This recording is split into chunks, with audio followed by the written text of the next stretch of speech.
And so we had the tragedy of 5 police officers being killed. I mean, that reflects the fact that in America, guns are our religion. And, that's going to create many, many problems. But it also, is something, we also should remember that issues of relationship between police, and particularly African-American citizens, is a very complex issue. And there's always a risk of something going wrong, no matter how well we prepare to prevent things like this happening. And I think all it means is that we have to try harder. We have to work harder, ensure that our officers are trained, are disciplined, and are knowledgeable on how to properly do their jobs. But the events of the last week indicates or just illustrates how complex and difficult this is, or these problems are. So. Anyone else? Okay. We have a number of people signed up for public comment. Mr. Conquest?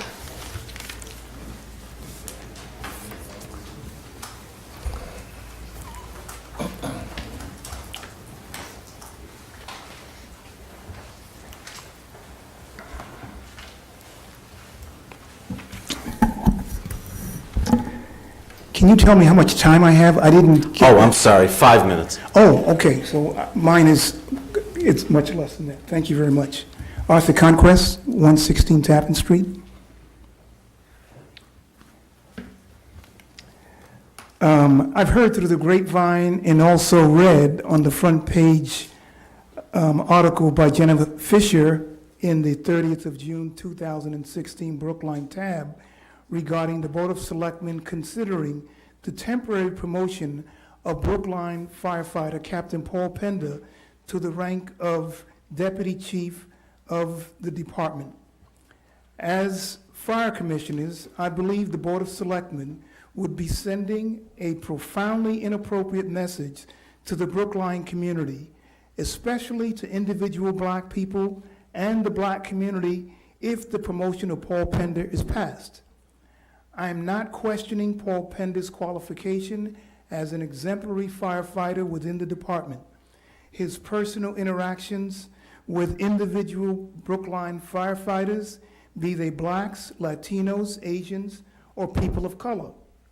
Paul Pender's temporary promotion to the rank of deputy chief within the fire department is about the face of Brookline and how all citizens of all races view those individuals who hold positions of power.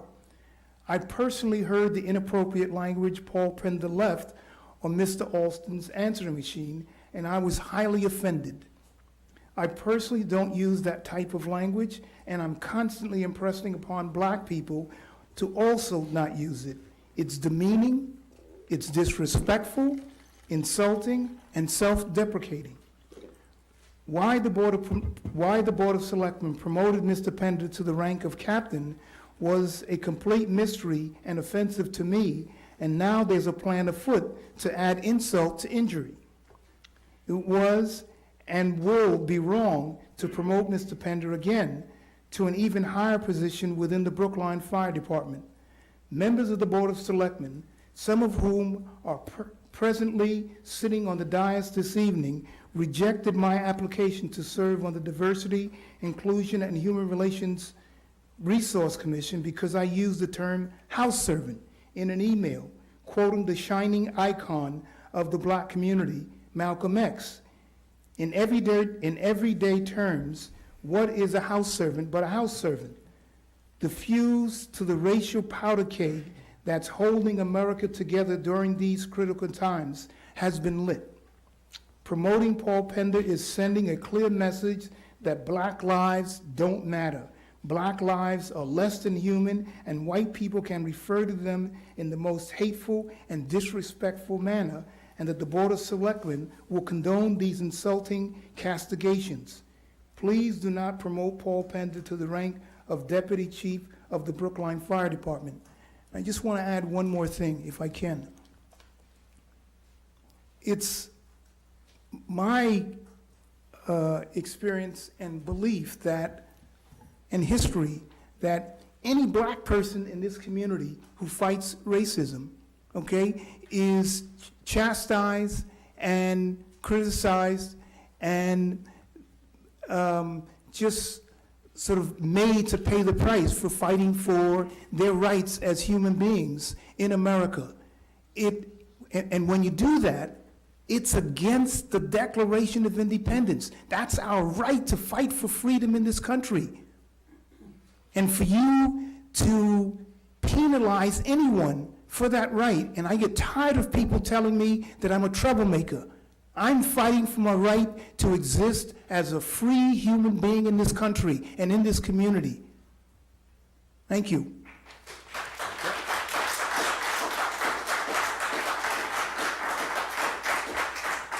Next one up is Dr. Cohn.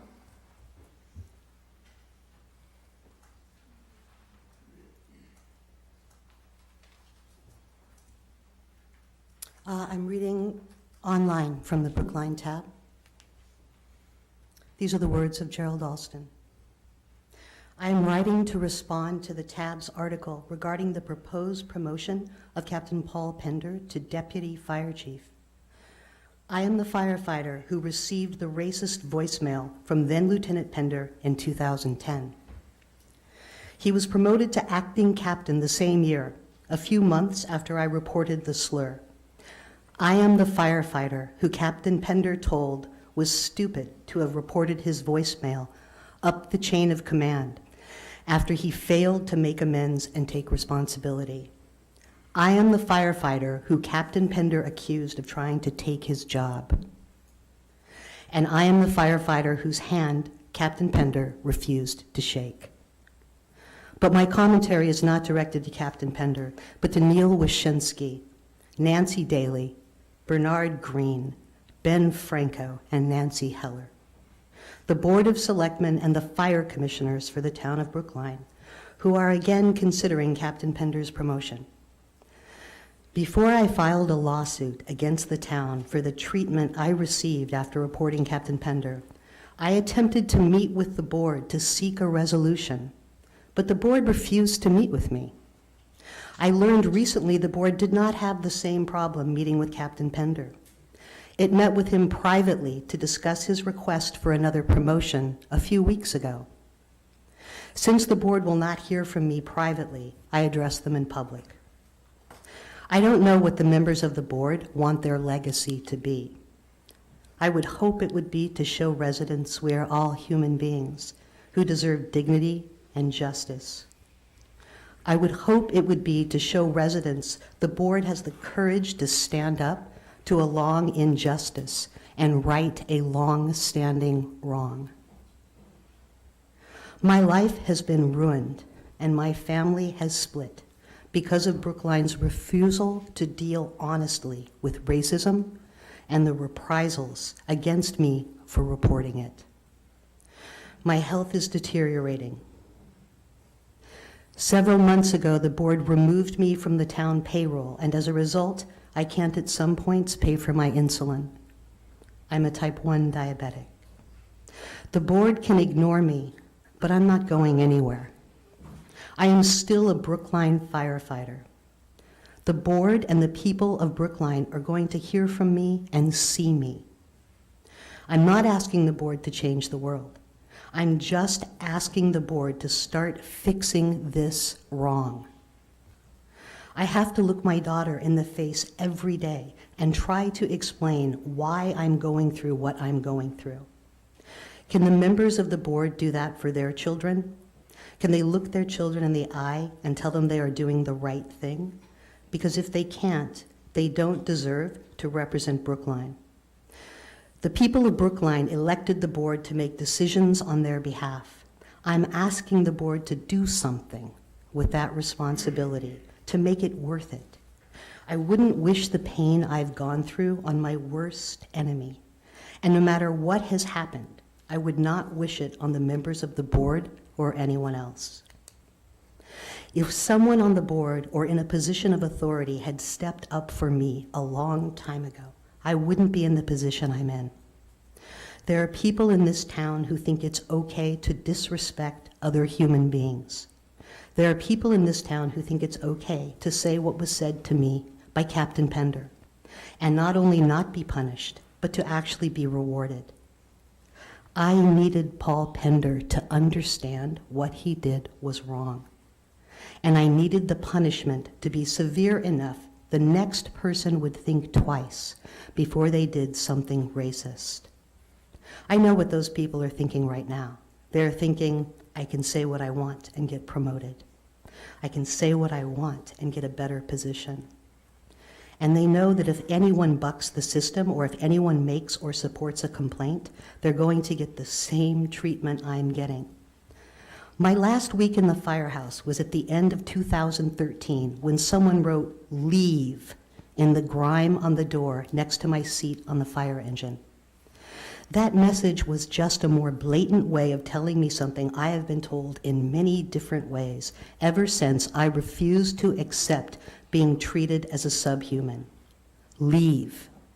We are going to make it hard on you here. You're not safe. Please conclude, please. Don't do that. Please don't do that. 5 The minutes. message was directed against me, but I was the one the town forced out of the firehouse and denied pay. I Please was made conclude. into the bad guy. What would happen if it was one of you who was in my situation? Believe it or not, if it was wrong, I'd be standing right by your side supporting you. And I wouldn't look at it any differently because of the color of your skin. Right is right and wrong is wrong. I'm not going to leave until this is fixed. I don't care if I have to sleep in a box under a bridge because everything that I have is gone. Please conclude. I'm not leaving until this is right. Thank you.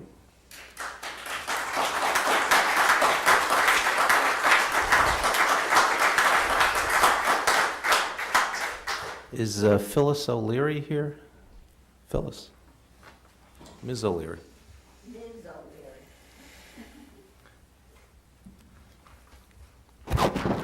I didn't really plan on speaking, but anyway, here I am. I'm Phyllis O'Leary, town meeting member from Precinct 5. I want to make something very clear. All lives matter. And I respected you. Respect me. This has gone on for how many years? I have known Paul Pender and his family.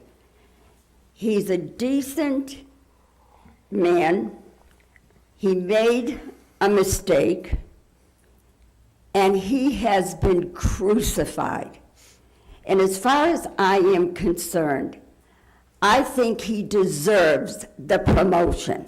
I am sick of reading the tab and feeling intimidated by all this stuff that has been going on. And I just want to make my feelings clear. I hope you support him. He deserves it. He has been through an awful lot. He has been castigated. He has been harassed. He has been through the mill. And I don't think he deserves that. I am very sorry for Gerald Alston, but people get up here and make it seem that Gerald Alston is a pure person. Well, let's not go And, there. well, that's how I feel. And I want to make it clear, there are more than two sides to a story. Thank you. Thank you. Okay, with that said, we're going to move on to, okay, one more. Thank you. I don't want to repeat Mariela Ames. I don't want to repeat what everyone has said. I fully support every word that has been said by every person except the last speaker. But I'm here to reject fully the proposal of promoting Paul Pender, not only is it condoning a racist conduct that has happened, but it is trying to reward it, which is absolutely reproachable. I have made a comparison, and it isn't about, it is about not the skills that Mr. Pender may have, that he may be an excellent firefighter. That's what his supporters may be saying. But it is the conduct, racist conduct, that what is at issue. And what is it that you, as the top decision makers, are responding to? It is equivalent for me to a priest who is a child abuser, who may have the full knowledge of the Bible, may give the best sermons, but and having hundreds of supporters about his knowledge and his skill as a priest, would not get rewarded with a promotion to whatever the next position or post is. If he's a child abuser, he would not. You would not accept that. No one would accept that. We are living right now a tremendous racial tension in the country. And it is my belief that it is the local government that has a lot to do to change that. And here we are. You have been aware of this. It has been on your lap for a long time. The whole country is rising up in tension. Making a decision to promote this person at this time, it is incredibly irresponsible, but also reflect, you can make things better. You as local government can effect a healing, changing things for the better. And I do ask you that you reflect before make that vote and change it if you were thinking of promoting him. Thank you. We have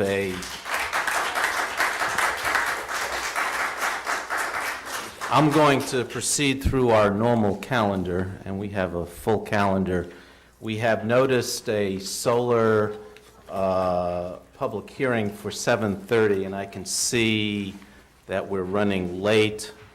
I'm going to guess that at this point, that's not going to happen until at least 8:15. So if you're here for the solar public hearing, that's solar panels at the Runkle School Main Library, the Aquatic Center, and the Sewell Center, you're going to have to cool your heels for a little bit. So going through our our miscellaneous calendar, first is the minutes for June 28th. I had some changes, which I've given to Kate. Right, and I have a minor change. So I'll move that we amend the minutes, we accept the minutes as amended. All those in favor, please say aye. Selectman Daley? Aye. Selectman Franco? Aye. Selectman Heller? Abstain. Right. I was not here. And Selectman Green? Aye. Chair votes aye. Question of approving an employment agreement effective July 1st, 2016 to July 1st, 2019 with Police Chief Daniel O'Leary. Mr. Kleckner? Mr. Chairman, last meeting, you approved the reappointment of the Chief of Police for a 3-year period, subject to an employment agreement being reached, and we have reached an agreement with the Daniel O'Leary, the Chief of Police, and essentially it is the same agreement with the adjustment of the longevity payment, which recognizes a senior service. That longevity payment will be going from $1,100 annually to $2,500 annually, and that's the extent of the modifications of the agreement. Okay, any questions, discussion? Okay, so I'll move that we approve the employment agreement effective July 1, 2016 to July 1, 2019 with Police Chief Daniel O'Leary. All those in favor, please say aye. Selectman Daley? Aye. Selectman Franco? Aye. Selectman Heller? Aye. Selectman Green? Aye. Chair votes aye. Question of accepting a donation in the amount of $500 from the Bay State Federal Savings Charitable Foundation for the Poet Laureate Program. Mr. Feisen.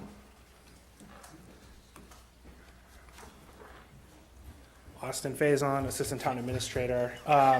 The memo was written by Jillian Willis Jackson this time, but it's $500 from Bay State Federal Savings Bank towards the Poet Laureate Program. And last time we talked about the Poet Laureate Program, you had requested that a Poet Laureate come to a meeting, and that hasn't been set up yet, but I will pass that message along to Jillian once again. Okay. So I guess I'd like to thank the Bay State Federal Savings Charitable Foundation for helping fund the Poet Laureate Program. I'll move that we accept. Can I make a comment? Sure. Jan Schreiber, at least last year, was our Poet Laureate, and appeared at the Martin Luther King celebration event at the Coolidge Corner Theater. And he and other poets, both adults as well as high school students, really added an incredible dimension to that celebration. And I think that it reflects the importance of the town having a Poet Laureate. And, I thank Bay State Savings Bank for assisting with that. But many times we think of a Poet Laureate as sort of a, minor little position that's given to someone as a gift. But in fact, it can play a very, very important role in the town's understanding of complex issues, including issues of police-community relations, race relations, et cetera. And I just want to add my voice to the important, or state the importance of this position, and thank again Bay State Federal Savings Bank for assisting with this program. Okay. I'll move that we accept the donation of $500 from Bay State Federal Savings Charitable Foundation for the Poet Laureate Program. All those in favor, please say aye. Selectman Daley? Aye. Selectman Franco? Aye. Selectman Heller? Aye. Selectman Green? Aye. Chair votes aye. Thank you. And next item is a question of accepting a grant in the amount of $800 from the Brookline Community Foundation to be used for presentations to graduating high school students on fire safety tips for college campus living. Chief Acting Ward. Chief Ward, this program is going to help us as seniors leave for college. This is the start of a program. It's going statewide, and it's just to help people get some fire safety tips as they leave for college. Okay. Any questions or comments from the board? I'd like to just applaud the fire department for this initiative. I've known situations where lack of knowledge of some basic fire prevention knowledge has resulted in tragedy for young kids in college. So I think it's very important to provide this type of training or this type of information to seniors as they go off to their independent life away from mother and father in these faraway schools where they may not always be doing the things that they should be doing. And I think this is very important. Thank you. And I'd also like to thank the Community Foundation, another one of their very exemplary programs. So I'll move that we accept the grant in the amount of $800 from the Brookline Community Foundation to be used for presentations to graduating high school students on fire safety tips for college campus living. All those in favor, please say aye. Selectman Daley? Aye. Selectman Franco? Aye. Selectman Heller? Aye. Selectman Green? Aye. Chair votes aye. Thank you. Thank you. And the next item is the question of authorizing a town administrator to execute peer review contracts under Chapter 40B. Ms. Steinfeld. Thank you, Mr. Chairman. Allison Steinfeld, Planning Director. As you, of course, know, the town is being inundated with 40Bs. We currently have four applications before us: Pudding Stone, 1180 Boylston, 420 Harvard, and 40 Center. 111 Cypress has been issued a PEL, and we're awaiting a comprehensive permit application any day. And there were 2 other applications pending before subsidizing agencies for project eligibility letters. As you also know, 40B allows the town to engage peer reviewers in specific disciplines at the cost of each applicant. I have been issuing, with the tremendous support of the CPO, RFQs, CPO? Chief Purchasing Officer. Sorry. To engage peer reviewers. My hope is whenever possible, we'll issue on-call contracts, meaning that we'll be able to engage the peer reviewer on an as-needed basis for individual projects. You have already engaged an urban design peer reviewer on an on-call contract, and that peer reviewer, Davis Square Architects, has already begun work. We are in a position now to engage a traffic peer reviewer who will be providing services on all 4 projects. I am therefore requesting that you authorize the town administrator to enter into a contract with environmental partners to provide those peer review services. I should also note that for those projects that are requiring or involving automated parking, we're going to be requiring the peer reviewer to engage a consultant with expertise in that type of system. In terms of stormwater, the town engineer has advised that he only thinks the peer review is necessary for pudding stone. So I am also requesting that you authorize the town administrator to enter into a contract with environmental partners to provide peer review services relative to stormwater on pudding stone alone. Let's see. Is that all that you're saying is incorporated into our vote?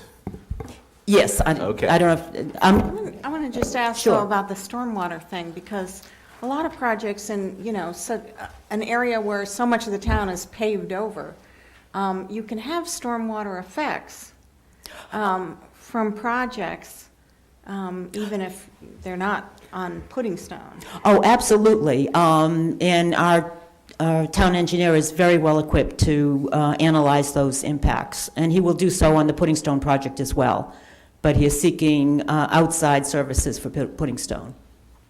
In all honesty, our staff in-house is capable of doing traffic reviews and stormwater reviews, as well as any consultant that we would hire, but we simply don't have the time. Okay. So I can assure you stormwater impacts will be evaluated on all proposals. I'm also have issued an RFQ, request for qualifications, for a financial peer reviewer, in anticipating that it's possible that if we will be requiring pro formas. I need to have the financial peer reviewer in place because if and when a financial peer review is in fact required, we'll have to move quickly because typically this is at the very end of the process. I will also be recommending to the ZBA relative to Pudding Stone that it engage some form of environmental consultant. I'm working with the conservation agent to develop a scope and identify the appropriate credentials to hire someone who can evaluate the impacts on our horse sanctuary. And finally, I'll also seek that, specifically relative to 1180 Boylston, given that it was previously a gas station, that we hire a licensed site professional or someone with similar qualifications to evaluate the environmental aspects of that property. And again, I'm working with DPW to develop that scope as well. Also, I will be recommending for Pudding Stone certainly, and 1180 Boylston at a minimum, that we engage a blasting expert. I don't know at this point if that's a legitimate peer review service, but if it is, I would request that you authorize the town administrator to enter into a contract. Mm-hmm. Couched in all this arcane language of the planning department is probably one of the biggest challenges we are facing as a town, which is the proposal for, it's now up to 7 very large housing projects and buildings which is going to increase our housing stock by over, what's being proposed is over 500 units currently, which is probably more housing production that's been proposed at any one time in at least a generation or two. So this is pretty significant stuff. It's going to have an impact on our town services, on our town infrastructure, our town school system. This is big, so don't be lulled by all this planning talk. This is big, and we learned yesterday or the day before that a new project is being proposed at the site right next to Trader Joe's. That's going to be being proposed at 14 stories. So it's going to be a big, tall needle on a very narrow lot. So this very big, impactful development being proposed under a law that was written with an intent to defeat local zoning.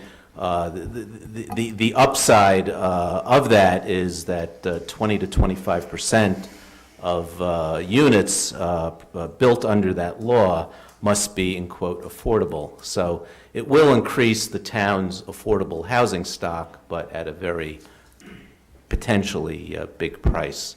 So this is big stuff that's happening. And we should note that the members of this board and town meeting have initiated a discussion about a housing production plan. Yes. To try and control the unanticipated, uncontrolled stream of 40B applications. And I understand that the work has been done on that, and it should come to us fairly soon? Yes, we're finalizing, the consultant is finalizing the draft to be presented to the board for its approval. And you must in fact approve it to be submitted to the state. The state then approves it, presumably. The issue with the housing production plan is once it's approved, we have to meet 130, we have to create 131 new units on the subsidized housing inventory. The units already in the pipeline do not count. Oh, really? Right. So once 111 submits, we'll have 454 units in the pipeline. Nina's will put us close to, 1299 Beacon Street will put us close to 600, and JCHE will another close. Mid-sixes. Yeah, 660, something like that. Now, how many do we need to reach 10%? We only, it depends on how you count. We're currently at 8.6%. If we were to add back in residents of South Brookline, the 161 units that are currently in litigation, we'd be at 9.2%. Hancock Village. Hancock Village 1, correct. If we include the 111 Cypress, that's 454 units. If all of those were approved, and it's a big if all of those were approved, we'd be at 10.3%. If we add back in the 161 units from Hancock Village 1, we'd be close to 11%. But they're already they're in the pipeline. We can't close the pipeline until we officially hit 10%. So I expect that pipeline is open for at least 6 to 8 months. There are a lot of ifs involved, and a lot of it depends on when Hancock Village, if and when that's added back in, the 161 units. Okay, so I think we should. I have a question. In your memo, your detailed memo, you mentioned a biologist. I didn't hear you speak to that, and I want to make sure that that's one of the contracts that we actually. If I certainly meant to, if I forgot to, it's some kind of environmental, someone with environmental credentials, be it a biologist or whatever, to evaluate the impact of putting stone, which is Hancock Village 2, on the sanctuary. Core sanctuary. Right. Now, the developer the ZBA has to request, and the developer has to agree to that for peer review. I don't anticipate a problem, but I can't assure you that we will in fact proceed with that. Okay, I'm going to move that we authorize town administrator to execute peer review contracts under 40B as detailed in the memo in our packet, pages E1 and 2. All those in favor, please say aye. Selectman Daley? Aye. Selectman Franco? Aye. Selectman Heller? Aye. Selectman Green? Aye. Thank you. And if I may just say, the planning department is obviously dedicated to doing the very best we can to protect the interests of the town under the constraints of 40B. So thank you. Thank you. And the planning department is under a lot of pressure right now. So the next item is question of approving and executing a contract in the amount of $296,800 with MV Electrical Contractors in connection with the old Lincoln School Electrical Services upgrade. Mr. Simmons. Good evening. Charlie Simmons, Director of Buildings. I'm requesting the board approve a contract with MV Electrical. They bid, and they were the lowest bidder on a project that includes an upgrade to the electrical service at the old Lincoln, including new panels, new wiring in the building, and a new transformer. There were 7 bidders, and I got a recommendation from the engineer to accept the low bidder. Okay. Any questions, comments? I have a question. Yep. Have we worked with this contractor before? I've never worked with him before. The engineer has. I see. Okay. Okay, I'll move that we approve the execution of a contract in the amount of $296,800 with MV Electrical Contractors in connection with the old Lincoln School Electrical Services upgrade. All those in favor, please say aye. Selectman Daley? Aye. Selectman Franco? Aye. Selectman Heller? Aye. Selectman Green? Aye. Chair votes aye. Thank you. Next item is question of approving following transfers within the Department of Public Works appropriation from construction supplies, $33,000, to solid waste disposal, $33,000. And we'll also consider the next item, too, which is, no, actually, we won't. We'll do that one first. And then Thank you, Mr. Chairman. Andrew Papasturgeon, Commissioner of Public Works. The first item is an internal transfer within the Department of Public Works, $33,000 from various construction apply accounts within the different divisions to the solid waste disposal contractual line item. And the purpose of this transfer is to, as you said, to fund at least a portion of the funding for the next item, which is to approve 2 extra work orders for Casella Waste Management. The first one being for curbside collection and disposal of solid waste, and the second one, the curbside collection and processing of single-stream recycling. We do have some of the funds to cover the $50,000 extra work orders already encumbered. The $33,000 transfer will make up the difference and allow us to fund these extra work orders within the department. Just a side note, the $10,000 extra work order number 2 is for contract 15-01 with Casella, and that is for the collection and disposal of solid waste. The memo was slightly misleading, and I'd just like to correct that. This extra work order was not due to an unexpected increase in the tonnage of solid waste. I don't want the board to think that solid waste tonnage has increased. It was basically for, we did see a reduction in solid waste, but not as big a reduction as we had estimated when we wrote the original purchase order. So solid waste tonnage did go down, but yet there was not enough money in the purchase order to cover it. So I just want to clarify that point. Okay, thank you for that clarification. Yeah. The second extra work order number 1, contract 16-01, is for the collection and processing of single-stream recycling. We have a fixed cost with the contractor for the collection of recycling. That's it's actually $1,124,000. And to that, we add a processing fee, which is dependent on market conditions for recycling materials. Unfortunately, the market conditions have been less than beneficial to us this past year, hence the reason for the extra work order in the amount of $40,000. These 2 extra work orders will close both of these accounts for fiscal 16 and require no further action. Yeah, I just want to note, and maybe direct this to Selectman Heller, but our Climate Action Committee and others need to urge people to buy recycled products, because instead of regular products, because it seems like it's always distressing when people very conscientiously recycle things, and then we discover that there's no market for it, and some of our plastics even get incinerated because there's no uses for That them. was the case in polystyrene, which is Yeah. one of the reasons I think town meeting so overwhelmingly supported that bylaw, is that, we end up throwing stuff away as opposed to recycling. Even if it has a number on it, doesn't mean that it's actually going to be recycled. Correct. Just as a good note, I will let you know that over the last 5 months, the recycling processing costs have been decreasing, which means that the market is coming back up.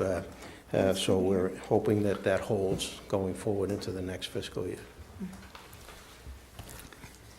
Okay, so I'm going to move items G and H, move that we approve the following transfer within the Department of Public Works appropriation, $33,000 from construction supplies to solid waste disposal.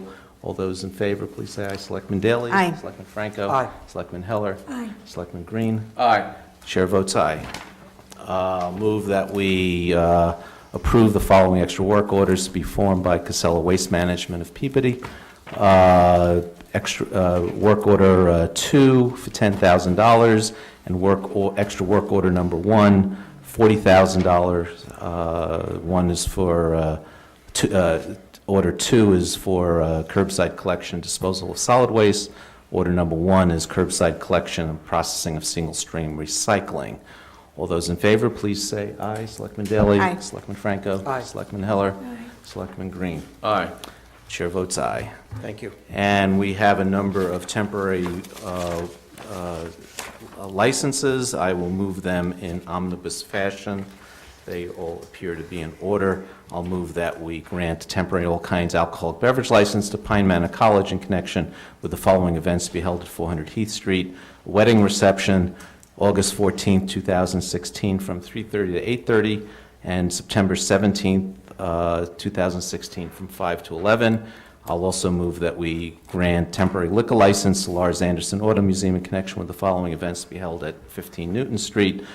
Wine and malt cocktail reception, July 20th, 2016, from 5:30 to 10:30. All kinds non-sales for a wedding reception, September 3rd, 2016, from 4:30 to 10:30. Wine and malt non-sales for a wedding reception, September 10th, 4:30 to 11. All those in favor, please say aye. Selectman Daley? Aye. Selectman Franco? Aye. Selectman Heller? Aye. Selectman Green? Aye. Chair votes aye. On to our main calendar.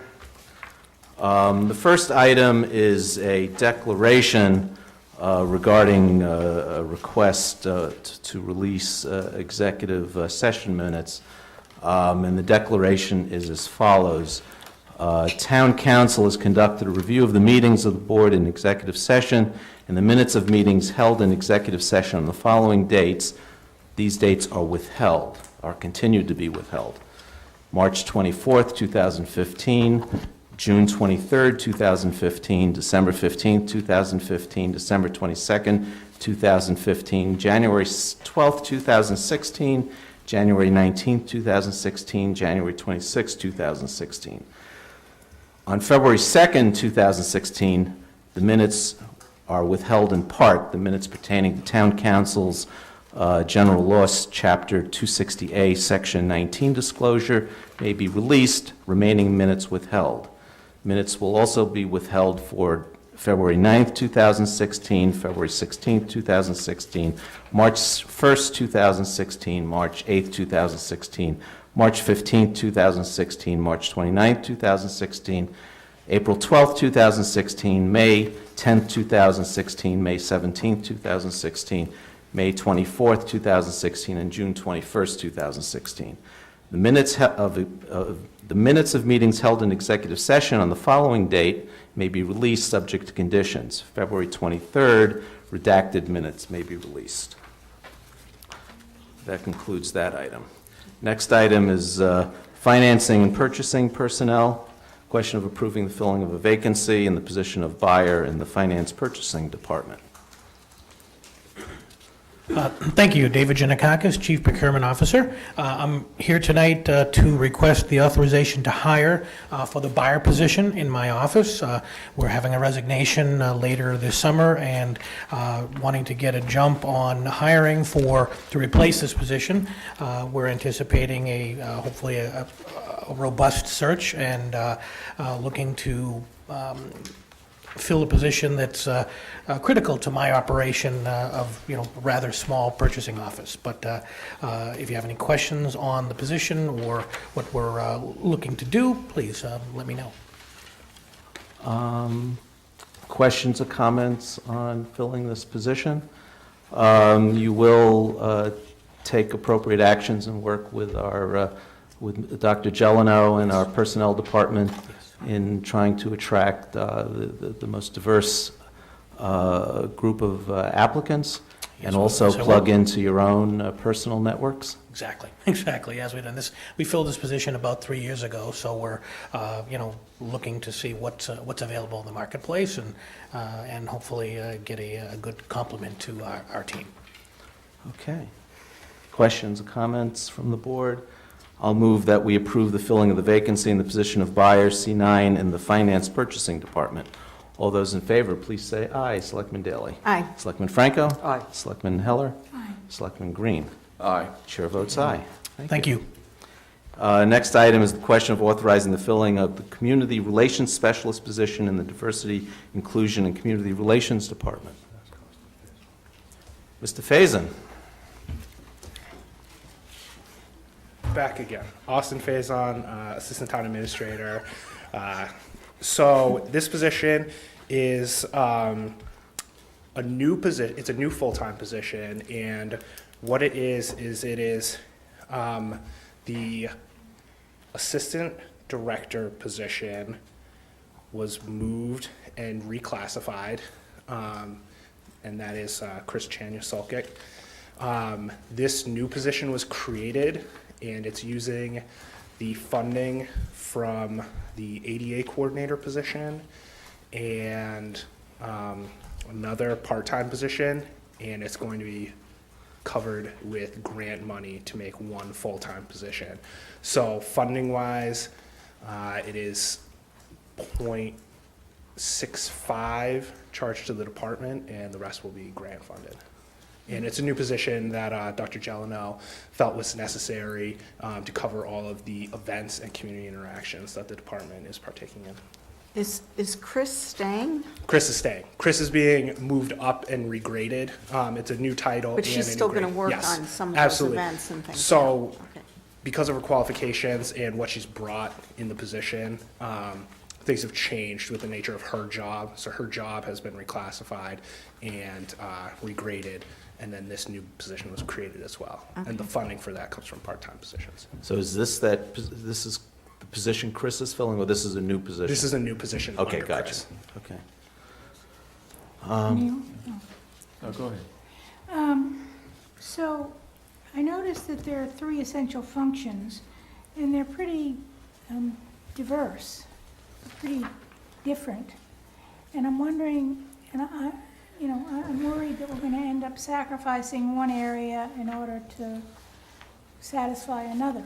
And I'm wondering whether it's really realistic to assume we're going to find somebody who can fulfill all 3 of these areas. Well, I think the HR department is going to work very hard to find someone who can fulfill all of the needs of the job. What Dr. Gelano really wanted in the position was a full-time representative to be working with various needs of the department. Between the part-time positions and the interns, they could cover the work, but it wasn't one person covering it and one consistent voice in it, and that's really what he wanted, was more continuity within the department to tackle some of their challenges. So they're going to try hard to fulfill all the needs of the job. Selectman Green? Yes, last board meeting, I raised this issue in connection with another position, and that is the listed suggested sources for specialized recruitment advertising. Okay. I would just suggest that we be a little more creative in terms of identifying places to seek potential employees. For example, what's missing on this list is the Urban League, which is an organization that is specifically involved in recruitment and providing potential job applicants. There may be others that I think we've missed, but I just suggest that we go after that with a little I more think, aggression. actually, Dr. Gelano has developed a very extensive Right. list that they send via email to, which, so you should take a look at that, because I think it might include many of the ones you're I concerned would, about. based on your comments last meeting, Selectman Green, I am going to make sure that everybody is basically filling this completely out, number 11, because it's not as complete as it should be. Okay. Any other questions, comments? I'll therefore move that we authorize the filling of the Community Relations Specialist position in the Diversity, Inclusion, and Community Relations Department. All those in favor, please say aye. Selectman Daley? Aye. Selectman Franco? Aye. Selectman Heller? Aye. Selectman Green? Aye. Chair votes aye. Thank you. And now, fire personnel, the question of approving the following promotion within the fire department: firefighter Francis Tarantino to lieutenant. And I know soon-to-be Lieutenant Tarantino has been sitting here patiently. I saw his daughter here. I hope they're still here. And I presume that was your wife. So, Acting Chief Ward. Acting Chief Ward, I'd like to ask the board, excuse me. No. I'd like to ask the board to approve the promotion of firefighter Francis Tarantino. Firefighter Tarantino joined the Brookline Fire Department in 2004. Firefighter Tarantino received a commendation in 2009 for his outstanding acts during a motor vehicle accident. In addition to Francis finishing #1 on the current lieutenant's exam, he is also an EMT, and he is also certified as a firefighter 1-2. Firefighter Tarantino is currently working as an acting lieutenant for us, and I ask for you to approve his promotion. Can you tell us a little about the process by which Every 2 years, we have an exam. In his case, a lieutenant's exam. They study anywhere from a year to 6 months for that exam. Firefighter Tarantino came out #1 on that exam. This is the first time I can remember in 34 years that we're going to have an extra lieutenant's exam, because the list is run out, so we're going to need another exam in November. It's the first time I remember. That's going to be a year early. But it's not just the exam. You interview and you go through a process, right? Right, we have an interview, HR comes up, we have an interview process in the office, and then between the interview and the written grade, we come up with the #1, which is firefighter Tarantino. Okay. And this is occasioned by a resignation, is that correct? A retirement, Retirement? yes. Okay. Well, I'll congratulate soon-to-be or about-to-be Lieutenant Tarantino. I guess that'll happen upon our vote. We count on you and the fire department to be the first responders. We know it's a tough job. It sometimes can be a dangerous job. When people call 911, they expect a quick response, and our fire department never fails to respond. There was a fire today, as a matter of fact, over at the butchery. It's just another example of the kind of work our fire department responds to, and it's dangerous work, and it's just something people expect and take for granted, but we can never just take it for granted. Yeah, I just want to say, your daughter's going to learn patience, because we realize that the families of firefighters have to put up with a lot of strange hours, a lot of concern for their loved ones, and we appreciate the sacrifice not only that you make, but all the families make as well. I'll join the chorus and thank you for your past service, and also express my hopes that you remain safe going forward, and that the hard work that you've done,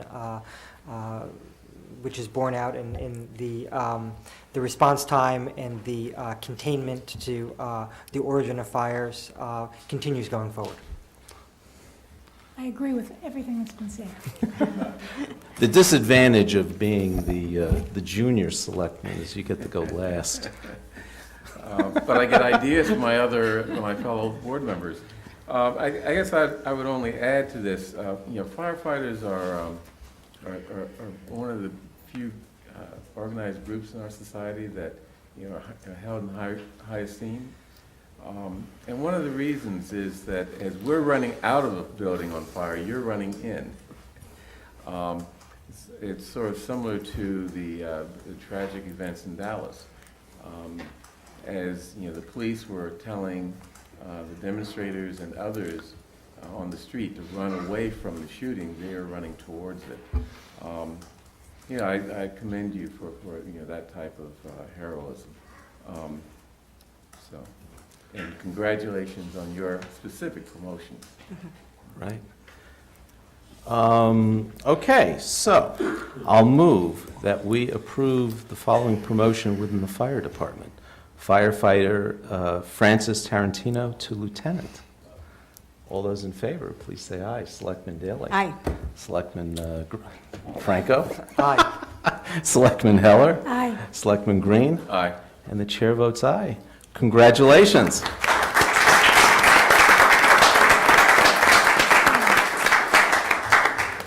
Want to take some pictures?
Tired. Very proud.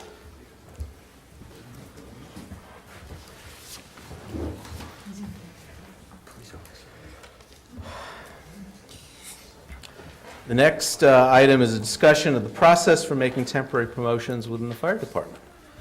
Chief Ward.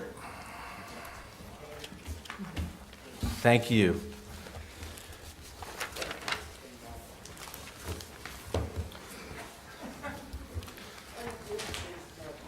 think as I outlined in my memo, with the temporary promotion of a deputy chief to fill my vacancy as deputy chief of operations, a series of temporary promotions will be required. Deputy chief, captain, and lieutenant. The collective bargaining agreement between the town and the Brookline Fire Union mandates that vacancies be filled once the department is aware that a vacancy will last for more than 30 days. It is the department's long-standing practice to make temporary promotions by offering the top candidate on the civil service list. It is my intent to follow this process when making these temporary promotions. Please be assured that excuse me, any future permitted promotions will follow a formal civil service process and be approved by the Board of Selectmen. The following individuals would be appointed temporarily. The Deputy Chief, Captain Paul Pender, to Captain Lieutenant Todd Cantor, and to Lieutenant Firefighter Joseph Canny. Unless I'm advised different by the board, I intend to make these temporary promotions effective July 18th, 2016.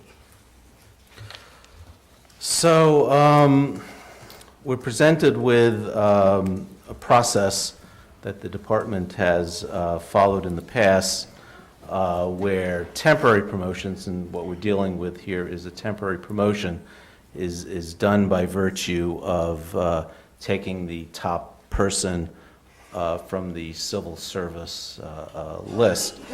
And we have, in this particular instance, and as far as I understand, we haven't deviated from that process. So the question before us is, should we continue that process?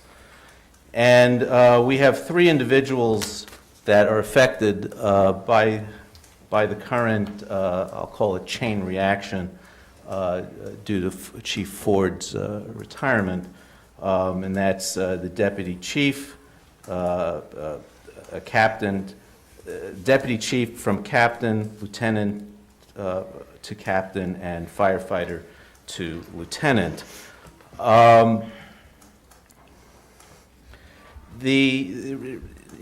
not going to beat around the bush. The reason we're having this discussion is the Paul Pender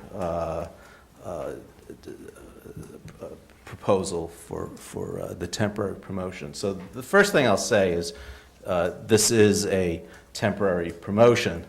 It isn't a permanent promotion. And I certainly have reflected a lot. I'm sure my colleagues have. And I've considered some of the comments and recommendations by Chief Ward. But making a very big impact on me was not just the support of some of his colleagues, but the impassioned support of some of his African American colleagues. And to me, that's why I'm willing to let the process continue. I don't think there's any dispute, and I don't think Mr. Pender disputes that the things were said that shouldn't have been said, and these were 6 years ago, and it was subject to discipline and due process back then, and really we get into how when someone has done everything we've asked them to do, and Mr. Pender has, how long do we continue to punish? Especially given the leadership qualities that he's displayed and the very public statements of his colleagues. So I'm inclined to let the process continue. Yeah, I will say that certainly, his comment 6 years ago was absolutely egregious. But I do believe that people can learn and change. And we heard from, I think, almost every minority member of the department, with certainly not firefighter Arlston. I realize he's not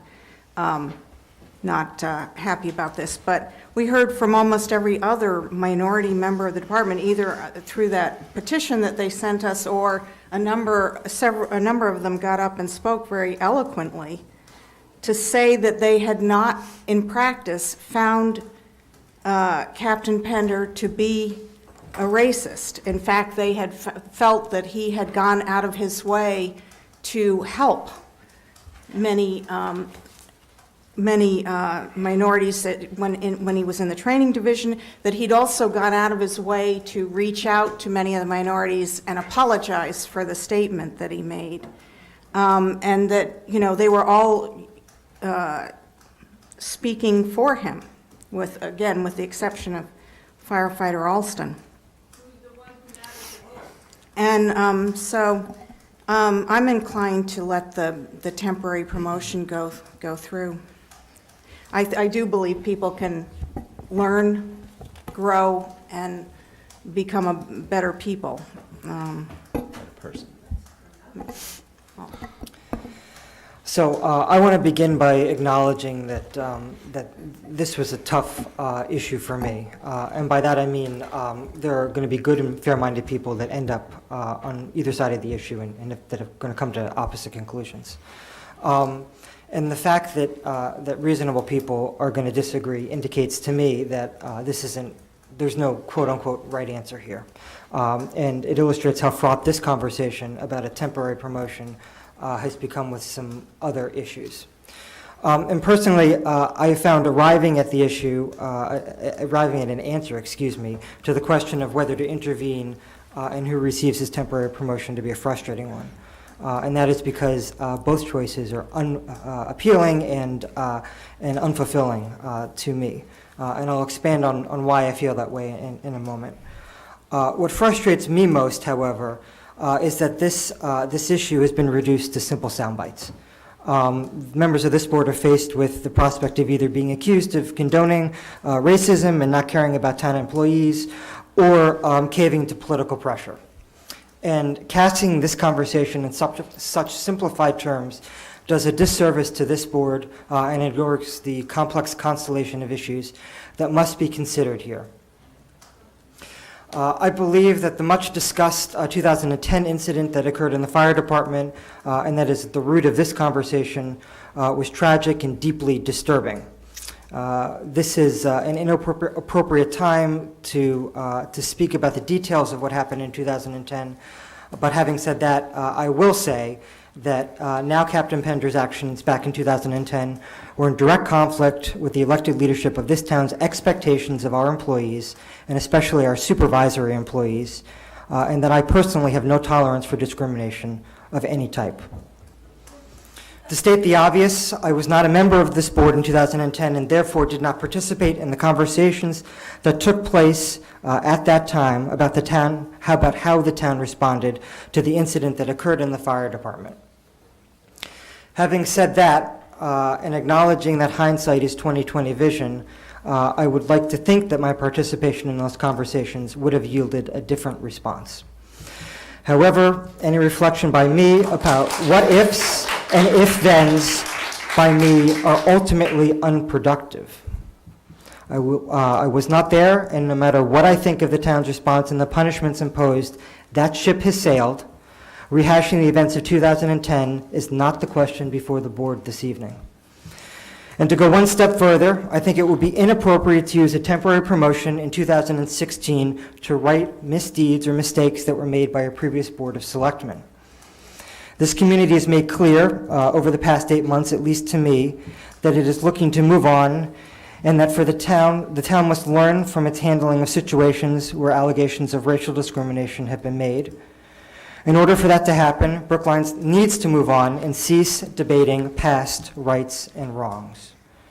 To be blunt, a better future is not possible if we remain trapped in conversations and perceived past misdeeds and mistakes. I and everyone else in the leadership of the town has learned a lot over the past 6 years, and Brookline is a far different and far better place today For that reason, I will not stand in the way of Captain Pender's temporary promotion to Deputy Chief. Wow. Well, I'll just add, I support what Selectman Franco has said. I wasn't here in the room when the testimony of certain firefighters was made, but I did have the opportunity to watch the video of it from Brookline Access Television, and it was very powerful. I agree with Selectman Daley that it was very powerful, and certainly shows that that Captain Pender has significant support in the department, not only among people of his own race, but people of other races. And I think that is very important. I think it's so important for this community to heal, and the fact that so many of the firefighters, no matter their ethnicity or their race, have stepped forward to support someone who has done an exemplary job. There's just no question about that. Is, I think, an important message to the community. We must heal. We must learn to accept one another. We must work together for the good of all. Further than that, I would say that this is a temporary promotion, as we all know, and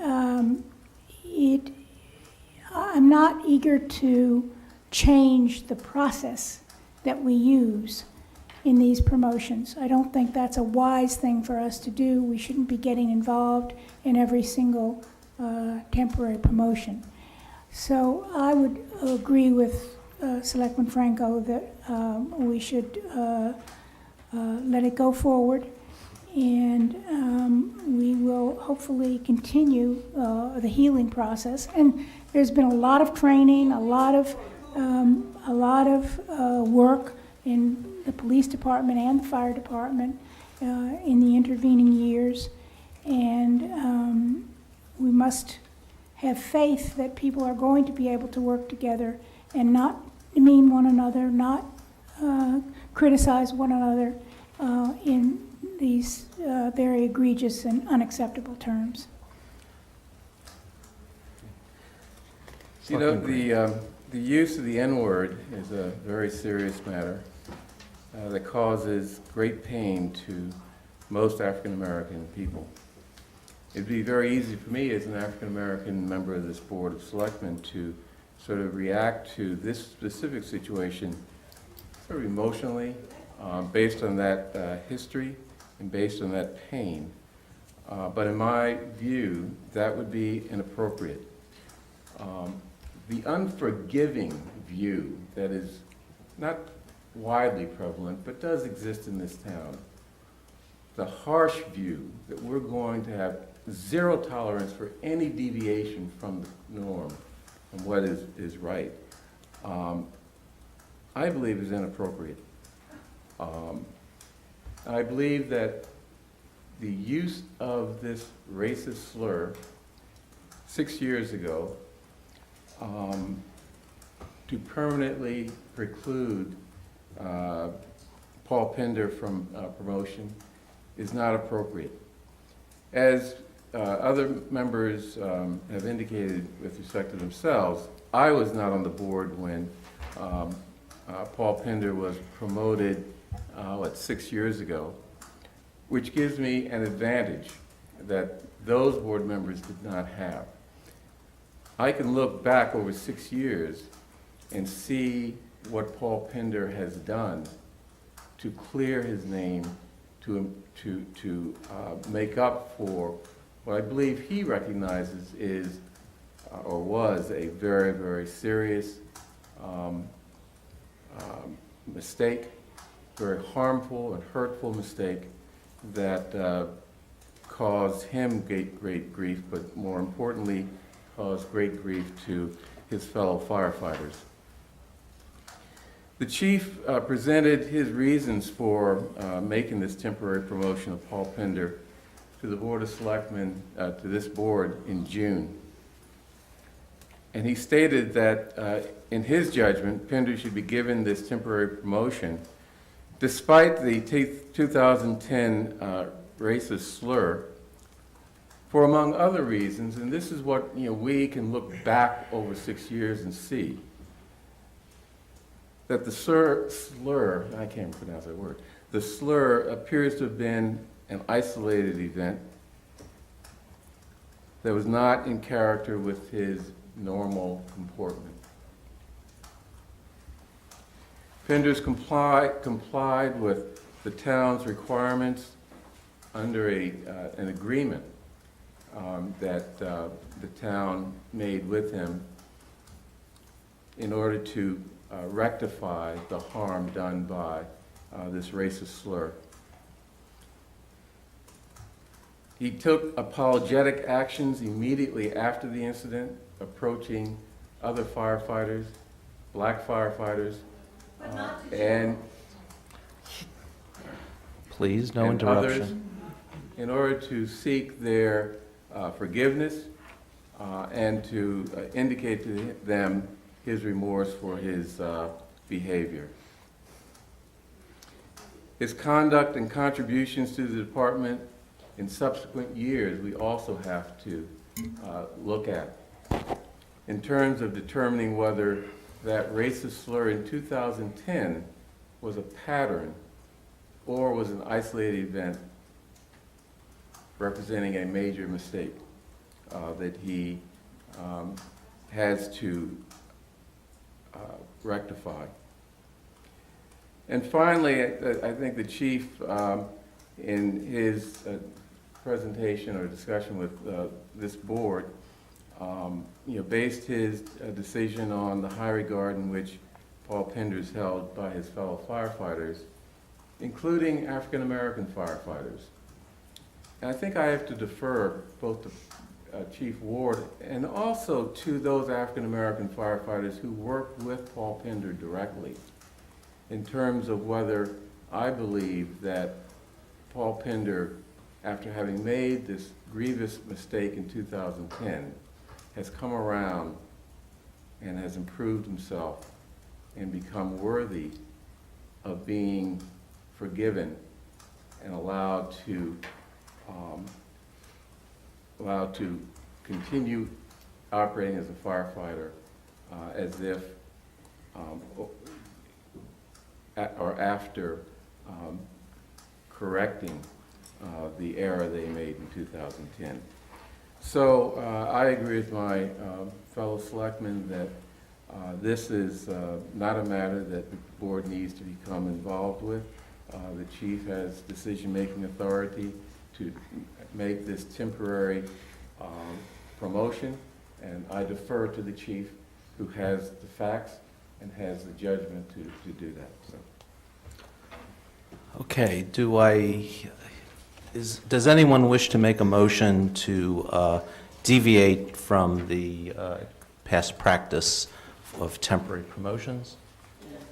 I don't see a motion, so I think we're concluded with this item. Next item in the agenda is boards and commissions interviews for the Diversity, Inclusion, and Community Relations Commission.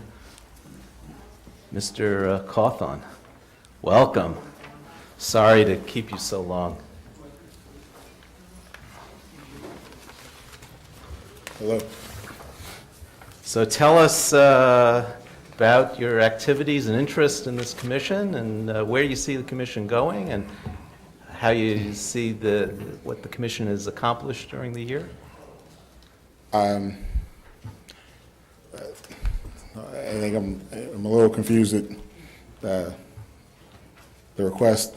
I mean, I've done lots of work through the town. I'm a teacher. I've done lots of stuff for both the public schools as well as the town. Served on committees with some of the board members in and around that. I think I think particularly, in the contemporary atmosphere of the country as well as our town, the commission is needed as much now as any other time.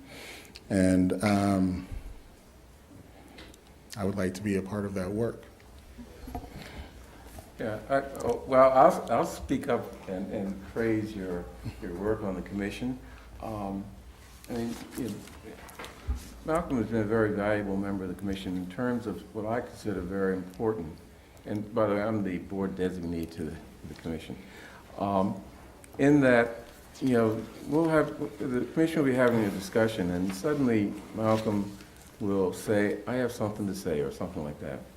And very slowly, methodically, and thoughtfully, we'll present a deep response to the discussion that sort of brings a lot of issues together and clarifies a lot of the unclear matters that may be under discussion. That's what I appreciate about Malcolm on the commission. I don't always agree with him, but I always will listen to him because I know that what he says during the commission proceedings, as well as on other committees that we've sat on, is going to be thoughtful and very useful. So I highly recommend him. Selectman Heller. Well, I'd like to also point out that Malcolm grew up in Brookline. I did. Went to the devotion school. Yes. Followed the fine example of his parents, who were involved in civic activities, especially around devotion, as I remember, since that's what I was doing as well. Yes. His sister Maya Yep. also went through devotion. So it's fabulous to see someone who grew up here, who understands the community so well, being so involved in our activities. I've worked with you on the Friends of Metco committee, and I would second what Selectman Green has said, that you're always thoughtful, you always have considered ideas, and I think that if you bring that kind of skill to the Diversity Commission, that's a real plus. Thank you. Yeah, I wonder if you can tell us, you said on your application that you've worked on hiring diverse staff for the high school? So this year in particular, the high school took the initiative of just saying we were going to work to bring in more staff of color, and anything less than that was unacceptable. And so I served on a committee where we helped mostly through networking and word of mouth, holding 2 networking events, as well as actively just recruiting through the venues that people knew. A lot of the people were people of color, but not exclusively. And I can only speak to my work. I can't speak to any other department.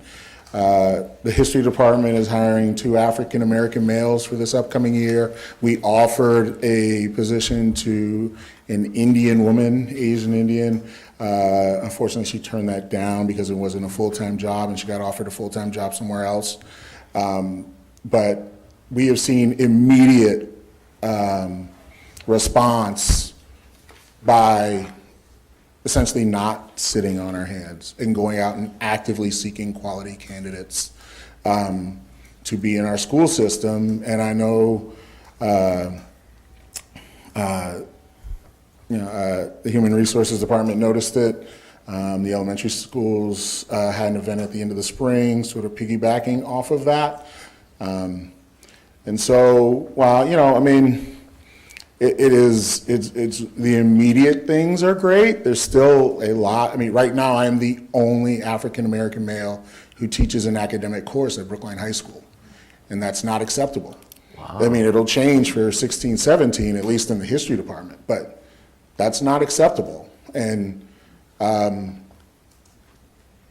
a school, at least, I'm sure you guys are at least partially aware of, the turmoil and overhaul through the school system. And so, I mean, it's hard to speak with absolute confidence that these kind of things will continue. I would assume they would, because the core group that I was working with will be back. It does mean convincing some new players that the work is worth it. But, really from a meeting in November, we were able to bring in a lot of quality candidates across disciplines, with what wasn't as much work as I think a lot of people had thought. Very good. Excellent. Selectman Franco? I want to ask you to speak about something, but first I'm going to make you uncomfortable by praising you a little bit. I've known you for a long time and been an admirer from a distance. I remember a time when you were the football coach at Brookline High School, in a past life, perhaps. It feels like it. And one of the things the thing you just spoke about is one of the reasons why I'm such an admirer of you. That it's very easy to sit on a committee and to talk about these types of issues in the abstract, but you go out and get your hands dirty, so to speak, and try and make changes. I think it's something that people in this town should emulate. That there's plenty of work to go around, and anybody that's got a set of hands and is willing to get engaged and get their hands dirty, so to speak, I think would be welcome. I want to ask you to speak about something that you mentioned in your application, and I've heard you speak about at Diversity, Inclusion, Community Relations Commission meetings, and that's the Race Reels program. I think it's a great program at the high school. It's something that I wasn't aware of until about 12 to 18 months ago. So I'm hoping you can do a little bit of public advertising about it. We could always use advertising. Race Reels is something that I actually did not start. Abby Erdman, award-winning, longtime teacher at Brookline High School, won a grant actually from a former student of hers writing an essay when she was graduating from Williams College. And Williams College essentially, her student won the essay contest, and Williams College gave her X amount of dollars to do with whatever she chose, and she chose to do Race Reels to promote race discussions. And after a year or two, I was then brought into that committee and am now leading Race Reels. I think mostly by attrition. The first 4 members no longer work in the building, but the idea is a really simple one that. Once a month, we will show a film that deals with a racial issue or aspect, and we've done really good work on trying to broaden beyond black and white issues. So we've had films on Chinese adoption, we've had films on ethnic studies and specific to teaching Latino Hispanic history in the state of Arizona. We've had films on interracial marriage, we've had films that deal with gender as well as racial issues, and so, we try to take them all on and invite speakers to come in and invite community members to come as well. And the goal is to use that as a dialogue, which from Abby's mouth and in my agreement is something that just doesn't happen enough, which is why we struggle with so many things, because people aren't willing to come to a forum and talk. And so we try to set the mood so that people are feeling safe. We have pizza, and you can come and watch the movie. We toyed a little bit with childcare this year, so if you're an adult and wanted to engage, but you had childcare, you could bring your kids, let them have some pizza, and some teenagers will watch them while you engaged. We just finished our 5th year. It's become something that is entrenched at Brookline High School. Community members do come. Some people who were in the crowd tonight and who are in the crowd tonight have been there. I would suggest anyone can come. It is a little, it is a high school program, so we don't, I guess, publicize widely. Where would But why people didn't I? find the schedule, though? So last year was better. The school actually got it up on the school website. We're trying to revive, one of the people who just left, unfortunately, she had a baby recently, and so she was sort of our tech person. So there is like a Facebook and a Twitter and an Instagram to follow and things like that where you can get notices of films that are coming up. But I would say probably the easiest thing, and it's not done for 16, 17, I have to go meet with our wonderful secretaries this week to finalize the schedule, but it will be on the school, the Brookline High School website and calendar. Okay. I don't think, we're not making the appointments tonight, but I thank you for coming and talking to us and telling us a little about the kinds of things you're into. Thank you. Thank you. Next one up is Mr. Howard. Welcome. You're a new applicant to the commission.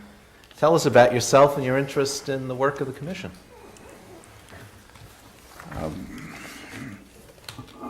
Well, my wife and I lived in Brookline since 2006. She's here in the center of the second row. Welcome. And checking up on me and seeing that I don't talk too much, because that's my nature is in my past many years as a lawyer. And I'll ask for your forgiveness if I sound preacher-like or teacher-like, but that's part of my training as a lawyer and my practice. Well, three of us are lawyers, so Okay. we'll grant you forgiveness. Thank you. I appreciate it. I was on the board of trustees for the condo association at Bradford Terrace for 6 years, and chairman of the board for 5. You have my resume. I learned also not to parrot what's already in my resume or my application unless you have. So tell us about your questions. interest in the work of this commission. My interest in the work of the commission goes from my upbringing in my household and tradition, and all my life I've heard versions, depending upon who says them, of what's known as the Golden Rule, both from the tradition of the Jewish people in the Torah and various documents, books in the Torah, and in grade school. As soon as you land in grade school, you learn the Golden Rule: do unto others, and it has a positive side and a negative side, but it means the same thing. Don't do to anybody what you would not like to have done to you, and do unto others what you would like to have. Right, but you've been involved in issues of social justice. I have been involved in issues in social justice in my law practice, and in my affiliation with Workmen's Circle, and all through my life. Workmen's Circle has activated a committee on racial equality. It's called AFREG, Action for Racial Equity and Justice. The traditions of my upbringing are racial and social justice. My mother worked in the needle trades in New York City, and worked for the same thing within her area of work and within the union that was formed for equality. In that time, it was for fair treatment in the workplace, fair treatment of women, safety and even concern for those who might be considered disabled who are working in the workplace. Now, just for the record, we share an affinity to Workman's Circle. I was, at one point in my career, an officer of Workman's Circle. I was their treasurer, I was on their board. Though I don't think we knew each other through that but affinity. All my life I've heard of Workman's Circle, and it was formed as essentially a mutual aid group in New York City by Eastern European Yiddish-speaking Jewish people.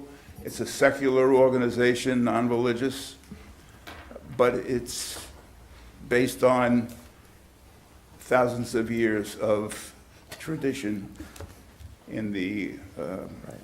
Selectman Green had a question. I'm sorry, yes. So let me- Well, I was never a member of Workman's Circle, but I do have a connection. Was it to your mother, the needleworker? Yes. I used to be in the Amalgamated Clothing Workers Union. Yeah. Was she in that or the ILGWU? ILGW. Well, okay, that's, I'll forgive her for that. Thank But you. at any rate, more seriously, I see that you have an interest in good governance matters. Yeah. You know, the commission is a new entity here in town, and of course, as a new entity, it's going to have growing pains, particularly in the area of governance and setting up, bylaws, going through policy, procedures in meetings as well as in subcommittees, et cetera.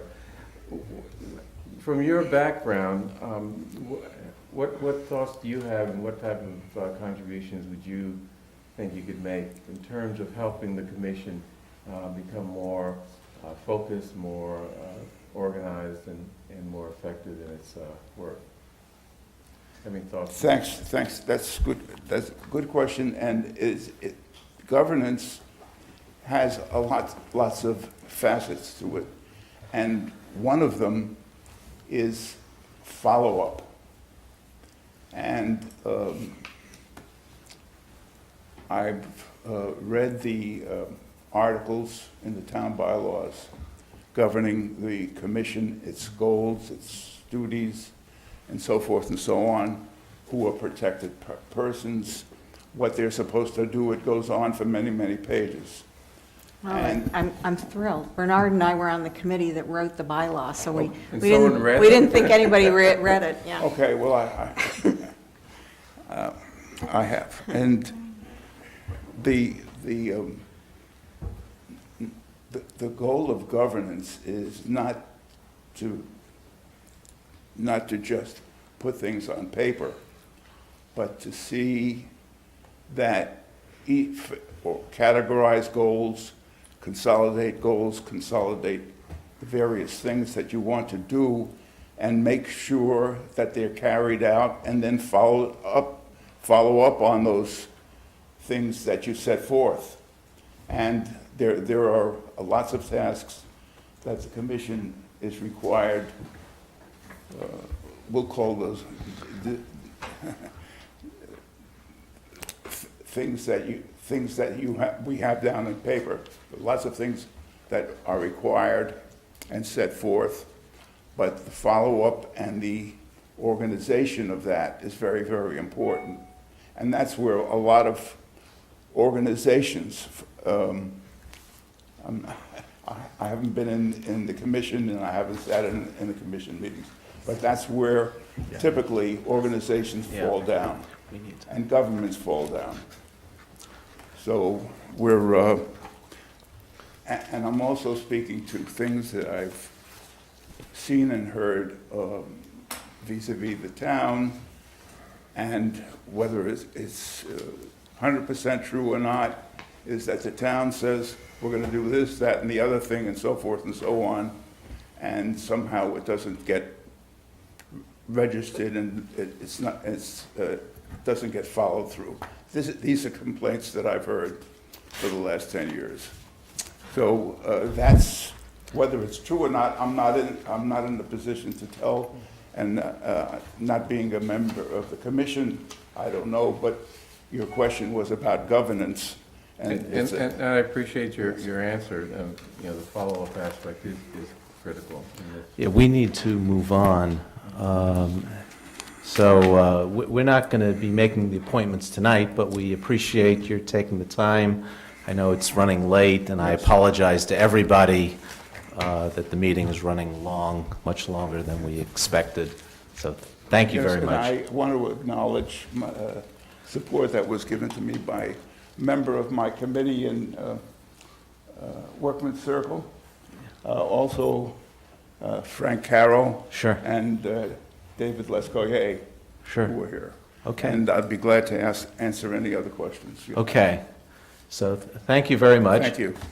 Okay, and we have one more before our solar public hearing. I really apologize for running so late. So Ginny Vasquez.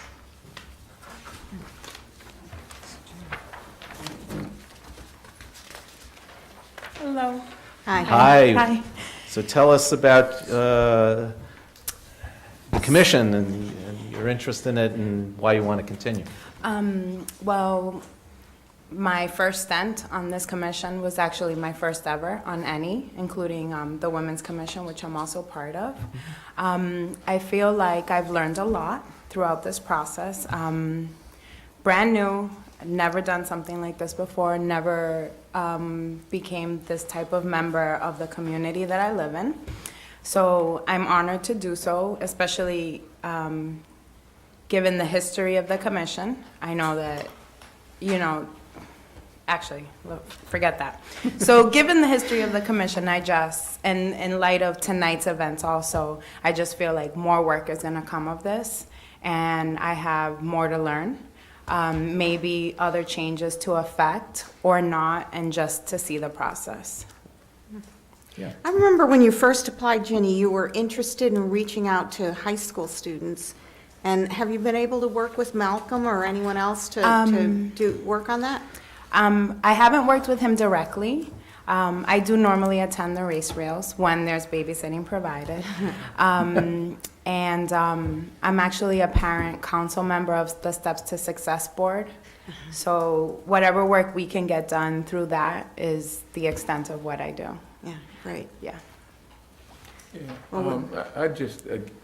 I'd like to praise you. Don't take offense, but you're a young person. and we need young ideas, enthusiasm, energy like you bring to the commission throughout our town. So I really think it's important that, or your role on the commission is very, very important. To bring that, bring those new ideas as well as, you know, the energy of someone who's not as old as I am. So. Well, thank you. I'm a lot, I might look a lot younger than I am, but thank you. Well, look, don't bring that up, and we'll just. All right. Any other questions? No, I want to also say I appreciate that you're doing the Women's Commission and this commission, and it is hard when you have to find babysitters. I know. I remember. That was a long time ago for me, but. Sure, no problem. Well, thank you. My We're not pleasure. going to do the reappointments Sure. tonight, but I suspect All right. your odds are pretty good. Great, thank you. Okay, thank you very much. And now for the final event, the public hearing on solar panel installation on the following public hearings: the Runkle School, the Main Library, the Crane Aquatic Center, and the Soul Center. And I'm just going to turn it over to Selectman Daley while I just take a break. Who is Melissa? Are you kicking this off? Sure. I just wanted to acknowledge Maria Morelli, who's here from the Planning Division. She's been working very hard on all of these projects, along with our team from Blue Wave. I think you may have remembered them when we were going through the zoning process. And they've gotten an opportunity to learn a lot about the town tonight. And so we feel like we've come to a point where we have 4 sites that we are narrowing in on and are very close to being able to execute a contract on them. So this is the opportunity for us to present those sites to you and also allow for a public hearing for the public to weigh on these sites as well.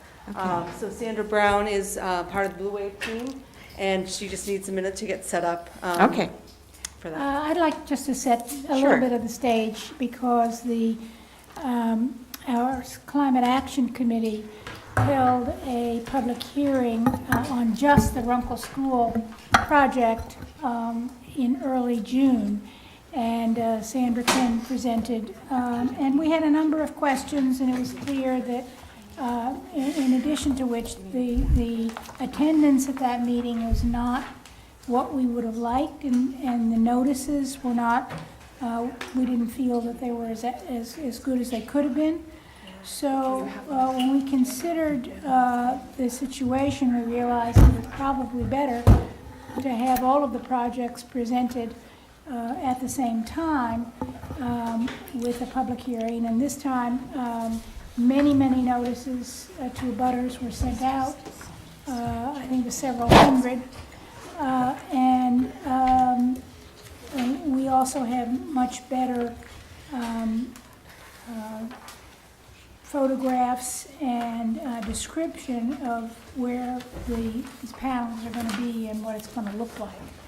So I'm pleased that Blue Wave has come forward with much more information this time.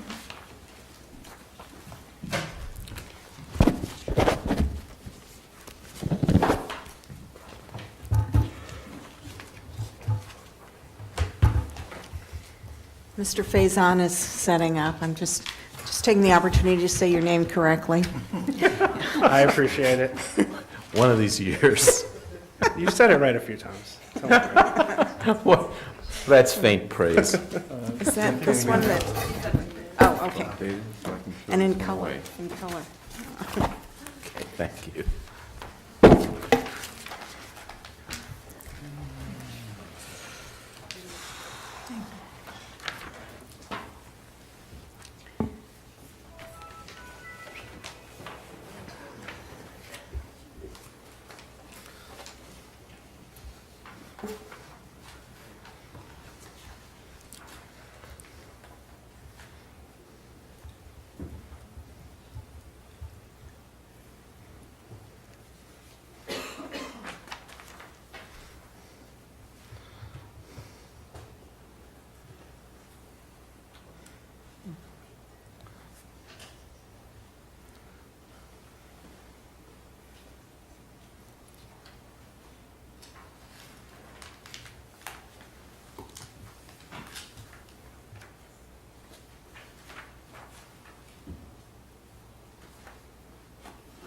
Maybe Selectman Heller, you should say a little more about the project.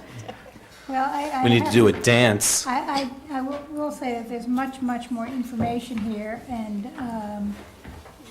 it's, we're looking at not only, obviously, the Runkle School, which is what we did last time, but the 3 other sites. And I believe Maria will tell us this exact number of notices that were sent out, but I want to assure you all that there was very adequate, it was done 2 weeks ago, and there was very adequate public notice of this hearing.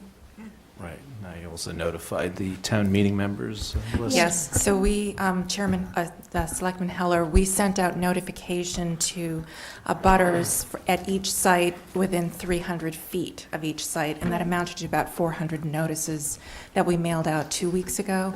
Everything was posted online, and we also used the Notify Me app online as well. Yeah, and I believe the chair also sent a notice to the Town TMA meeting, yes, correct. website. Yeah, that's a listserv, sorry. Okay, go for it. Thank you very much, Mr. Chairman, members of the board, and Town Administrator Kleckner. My name is Mark Sylvia. I'm a Managing Director at Blue Wave Capital. We're pleased to be back before you this evening. Let me introduce the other members of our team who are here this evening, and then we'll get right into it. You know Sandra Brown. She's one of our directors, and she oversees the day-to-day operations of our MAPC initiative. Also with us is Aidan Foley, who's a principal with Blue Wave.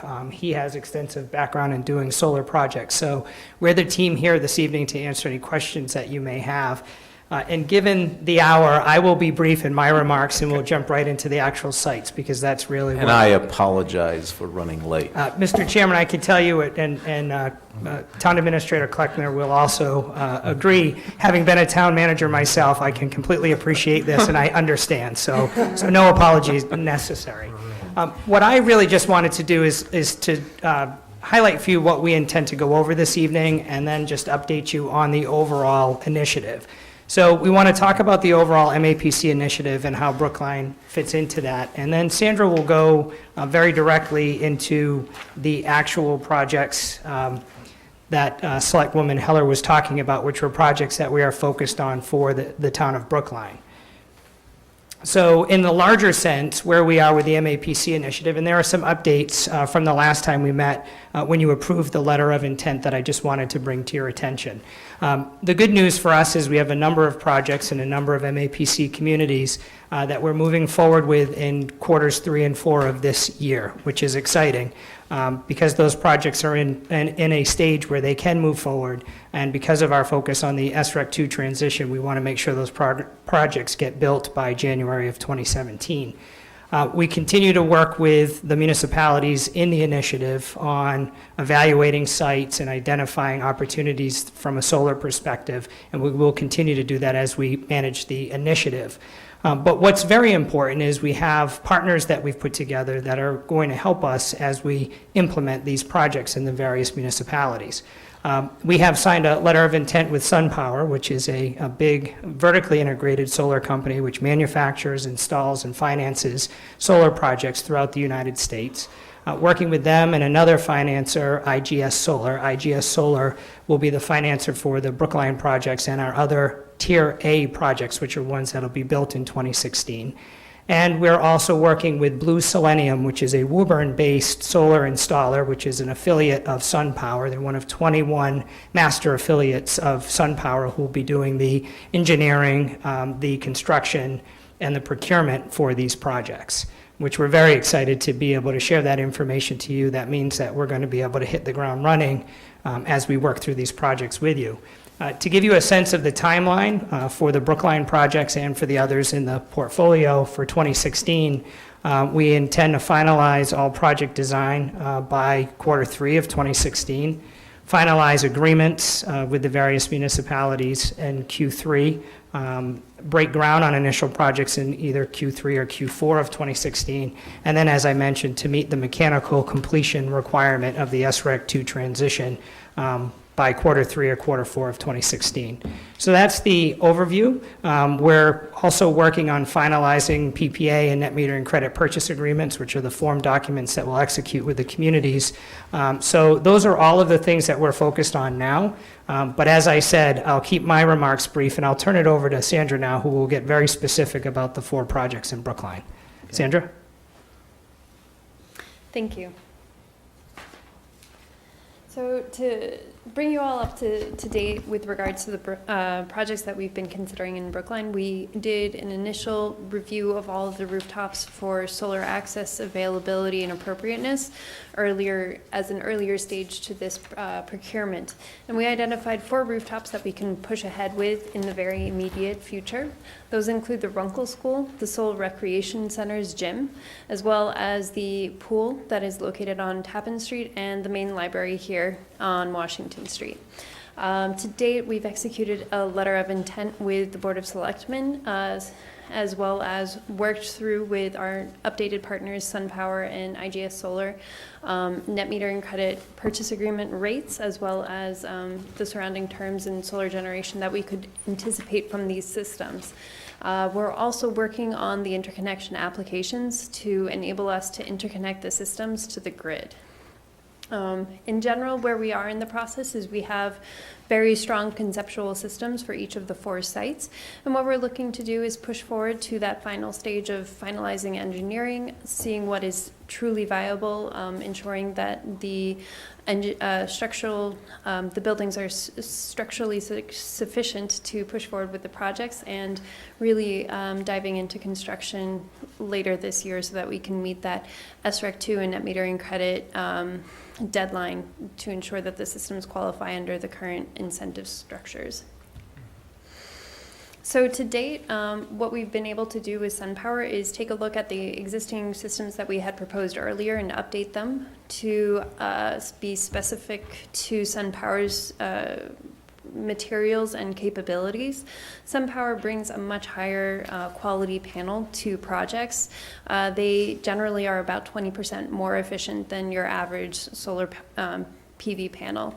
And what that's enabled us to do is identify more capacity at each one of the sites, as well as more yield, or how much energy is produced by each value of capacity per panel each year. And what that's resulted in is finding an additional 30,000 kilowatt hours annually for the town.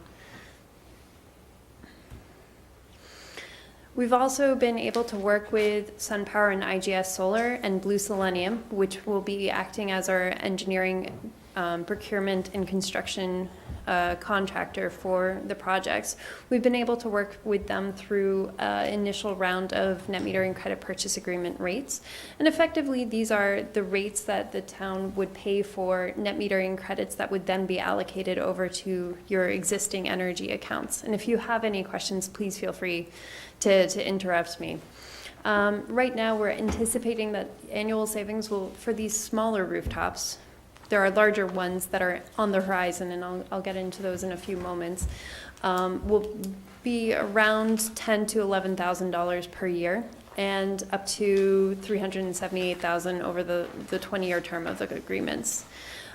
Additionally, we've identified a number of potential rooftops that we would like to move forward with in a 2 to 3 years timeline, depending on when construction occurs, when the rooftops become available. Those include Brookline High School as well as the Devotion School.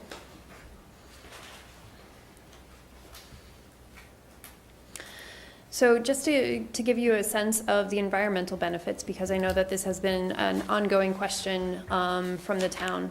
For each one of these systems, we're looking at a variety of a percentage of the on-site use. The electricity from these systems will go directly to the grid, but when compared to the on-site use, you have up to 50% at the Soul Gym, and down to about 2%, which is the size or the percentage of energy that could be generated by the proposed array at the main library.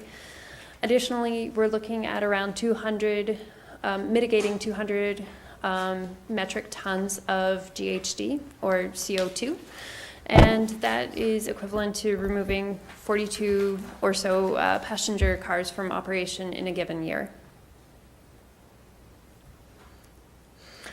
So with regards to visual impacts, what we've been able to do is go through each one of the sites and take a look at different view sheds and assess how visible the modules and the arrays themselves will be from a variety of locations. So we've done this for all 4 of the sites, and there's a variety of different impacts. And as an appendice to this presentation, we'll go through both the site layouts as well as the renderings that are available for each one of the site. For most of the sites, the panels are not visible or are very minimally visible from the roof's edge. For flat roofs, you can typically anticipate that the racking and the panels themselves won't be higher than 18 inches from the roof itself. So what you can see from the ground is going to be very minimal. Runkle is on a hill, though. Did you go up the hill? We did. Okay. Yes. And you'll be able to see that on the renderings that we present further. Additionally, this is one of the renderings that is on a hill, so you can see that the array is very slightly visible. But you can also see the same view shed below. So on Runkle School, there will be minimal visibility on Drew Street and Gresham Road. At the Korean Aquatic Center, there will not be any visibility of the array. Likewise, at Brookline's main library, there won't be any visibility of the array from the ground. And at the Sewell Recreation Center, Jim, the system will be visible. It will be flush mounted against the existing rooftop, so you will be able to see it from the view shed of the parking lot.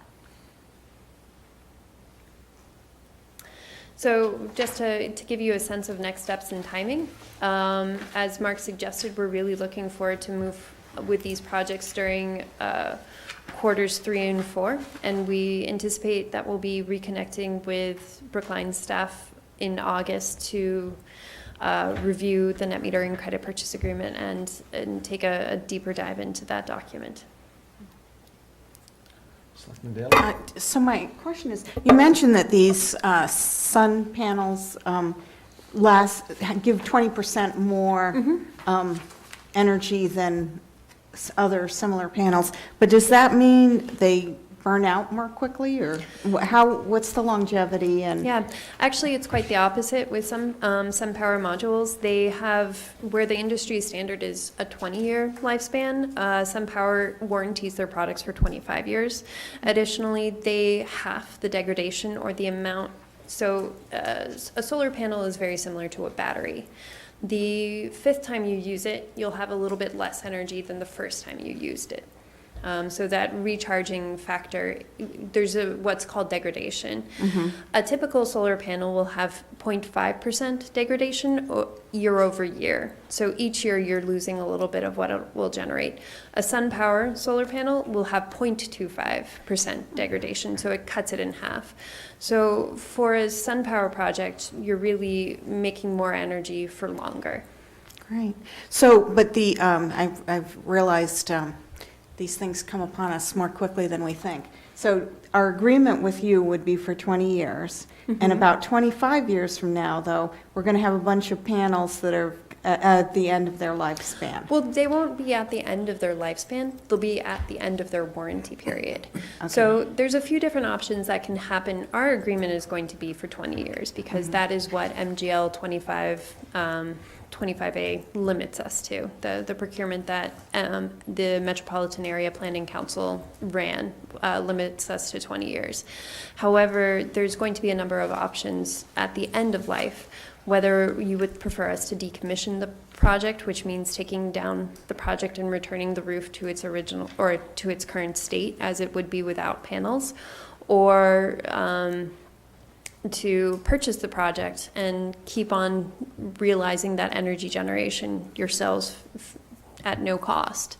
Those are all going to be options. Additionally, there will likely be an option for you to continue an operations and management agreement with the long-term service provider. That would enable you to kind of have a plug-and-play rooftop where you are able to continue to reap the benefits of solar.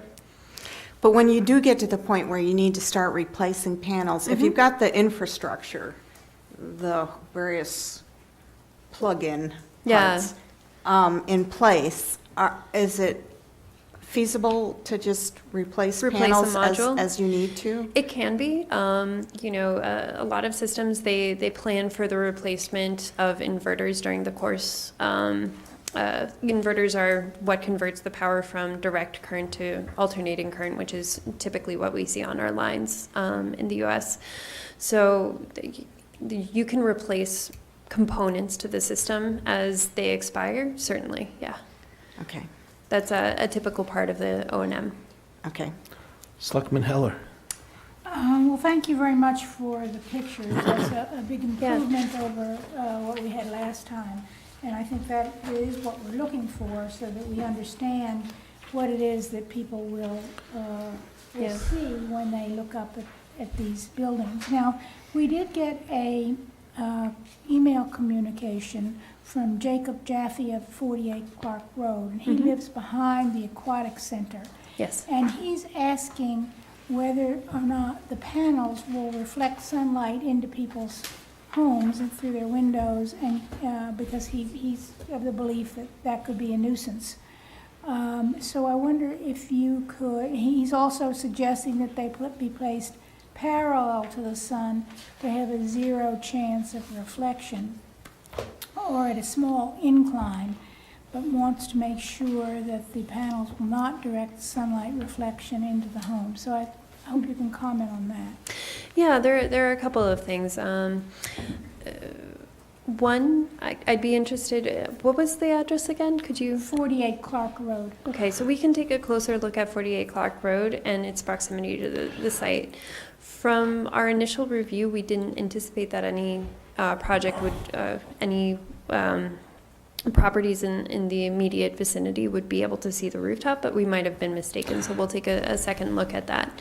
Second, I would generally note, and I can forward a study on this, that the glass that's used for solar panels in general is much less reflective than traditional glass window.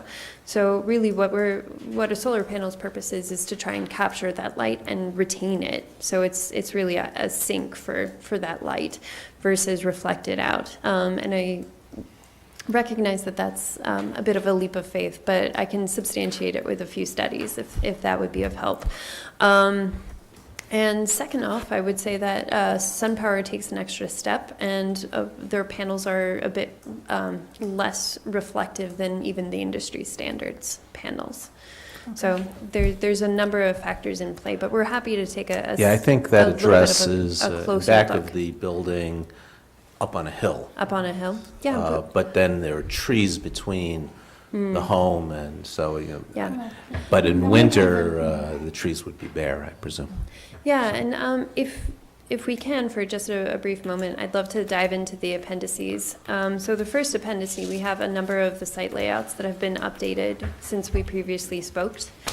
But in Appendix 2, we can go through the different visual sheds that we have for each one of the sites, starting at the Runkle School.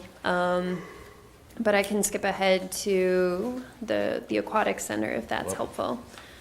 So as you can see, the Aquatic Center, we have... So the face of the panels would be, see the trees in back? They would be facing south, so... So they'd be facing the Clark Road butters?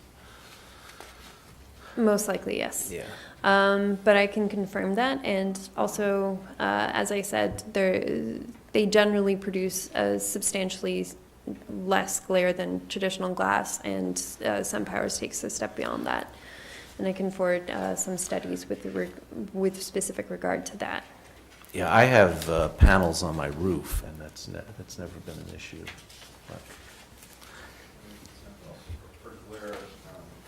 Okay. Yeah, come on up. Join the party. Yeah, good evening, folks. I'm Aidan Foley. The only thing I would add is to actually get glare that's really distracting, you have to be at a particular angle, and it's not possible to be at that angle at ground level or anything close to ground level. Yeah, but these guys are going to be up on it. You'd have to be, yeah, there's a precise kind of... Yes, take a look at that. You'd have to be in an airplane to really get blinded. You might see the equipment, but you would see, where you were able to see the rooftop equipment, solar panels, you'd be able to see the rooftop HVAC units, the roof, et cetera. But glare that would, whenever you see glare on a car windshield, it's because of the angle of the hill or what have you. You really have to be, it has to be a very different elevation. Let me ask a question. You know, especially on the high school campus, you know, this building is part of the high school campus. Yes. You know, we're anticipating potentially, though we don't know exactly what's going to be happening yet, but there's potentially a fair amount of change that might be happening at the high school campus as we expand it. So what would happen if all of a sudden this building became part of the high school solution? You know, and we needed to tear the building down, or you know, I don't know, or put another level on it, or whatever. So that is a really great question. There are going to be provisions in the net meter and credit purchase agreement that results in the removal of a system before the end of the term of the contract. But additionally, just before that we get to that. We have worked with town staff to review the current plans, and from what we understand, it's principally focused on the high school, which is why we're delaying considering the high school's rooftop. Our understanding is that it's unlikely at present that Corain pool will be included in that mix. So that was the specific purpose in not moving forward with the high school. You know more than we do, if you know that building's out Maybe of the maybe contention. I'm mistaken then. But that is the high school rooftop is a currently viable rooftop, and we could consider it, and it would offer more capacity than most of the systems that we are presenting to you today. But the reason that we're holding back for a few years is because of that consideration. When you say the high school, you mean other buildings in addition to the Corain? Yeah, so The main? you might be able to see this white roof back there. Yeah. But there's more white roof over here as well. There's a lot of roof And on the high school. It's all very well suited to solar, and we would love to develop that in the next few years once those plans are a little bit more formalized. Yeah. And There again, there are people on the hill right behind the high school, so Mhm. have to be a little bit But careful actually, the about panels won't be oriented towards them. that. A question came up from town meeting members regarding the roof at Runkle and whether it was solar ready. So Well, this is- I was the selectman involved in the Runkle renovation project, and I want to testify that I kept asking our architects and everyone, can't we do solar? And we were told at that time that it was going to be, the payback would be, 20 years plus, and they couldn't justify it at the time because they didn't have this sort of arrangement with a outside entity. So I'm delighted to see, we tried to, and I kept saying, we've got to make the roof so that it can be solar later. And I would love to know from you if we did a pretty good job on that or not. No. To be put on the spot, it isn't a terrible roof for solar. It is. There are some good things about it. There are some challenging things about it. It is very generally clear on the south side, which is a great thing. There are some other challenges, particularly in here, and the location of the mechanical room were all somewhat challenges that we had to overcome and figure out how to shorten AC runs and make it more economical to put solar on the roof. There are always a few things that you can do to really encourage an architect to put solar in the roof, or to encourage developers to put solar on the roof, more so. That's things like pre-sizing conduit runs and having access that's already run to the mechanical room so that a developer or an EPC doesn't have to come in and consider what the best path for interconnecting the system is. There's also, I would say that it's fantastic that you've been able to collect the mechanicals over in the northwest corner. That's very helpful, having all the mechanicals together so that we don't have to jerry rig a solar system into. After the Runkle school, due to a warrant article filed by town meeting member Tommy Vitola, who's standing there, we then adopted a town policy to make all new roofs solar ready and have that, assuming it's economically feasible, as part of the design process. So hopefully new buildings going forward, and we're going to be doing a few. I am currently working on the Devotion project, and I would like to encourage Ms. Morelli to connect you with Tony Quigley in our building department, so that you can make sure that Devotion maybe will be easier. Yeah, I have to say that the regulation or the town ordinance that you instituted with regards to solar ready it's fantastic, because we can come in to the town and have a really strong expectation that the town will be supportive of a project, as well as, there's a good chance that we'll find a roof that is well suited to solar development. And I'd be happy, I think we've already connected a little bit, but I'd be happy to chime in more on the Devotion School project. We're very eager to see that roof as well. Selectman Green. Yeah, I'd just like to ask a question of Mr. Kleckner. So this company is a private company that's going to be owning the panels on top of buildings that have been financed with bonds, tax-exempt bonds, I assume. Has anyone discussed this with our bond counsel to see if there are any issues with respect to the private use rule? Ms. Goff seems to have an answer. So we have town council currently working on the contract with Blue Wave, and we are also engaged with owner's agent, Cadmus, and they're reviewing the technical components of the agreement, very similar to what the other communities are also working at. I can reach out to bond counsel and also do some due diligence with that as well. Good point. Selectman Heller. I'm interested in your numbers on the energy use at the site and percentage of the use. And at first, I was pretty dismayed to see at the main library that you were predicting that it was only 2% of the use. I was thinking, my God, what are they doing in there? But it turns out that that's actually, that's aggregated with Town Hall and I assume the municipal safety building across the street, correct? I believe so. I'm not Even entirely. and the Pierce School too? The meter for the library, the town hall, and the Pierce School are, it's 1 meter for all 3 sites. Okay, so the library isn't a hog, isn't an energy hog, and so I'm assuming that the Sewell project, it seems it will cover almost 50%. Yes, so the Sewell project will be near to 50% of that meter.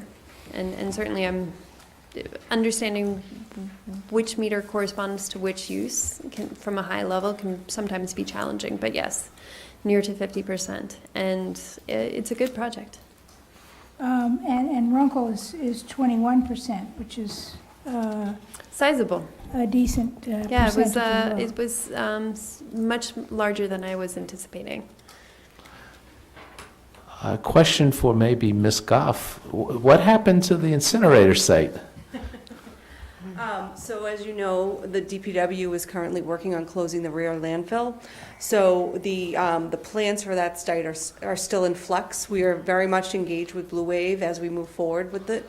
But at this point, we feel like these are the 4 sites that we are ready to execute. Because that's the on. biggest potential one. And believe me, everyone is really eager to have solar on that site. It's just extremely challenging, given all the activity that goes on there.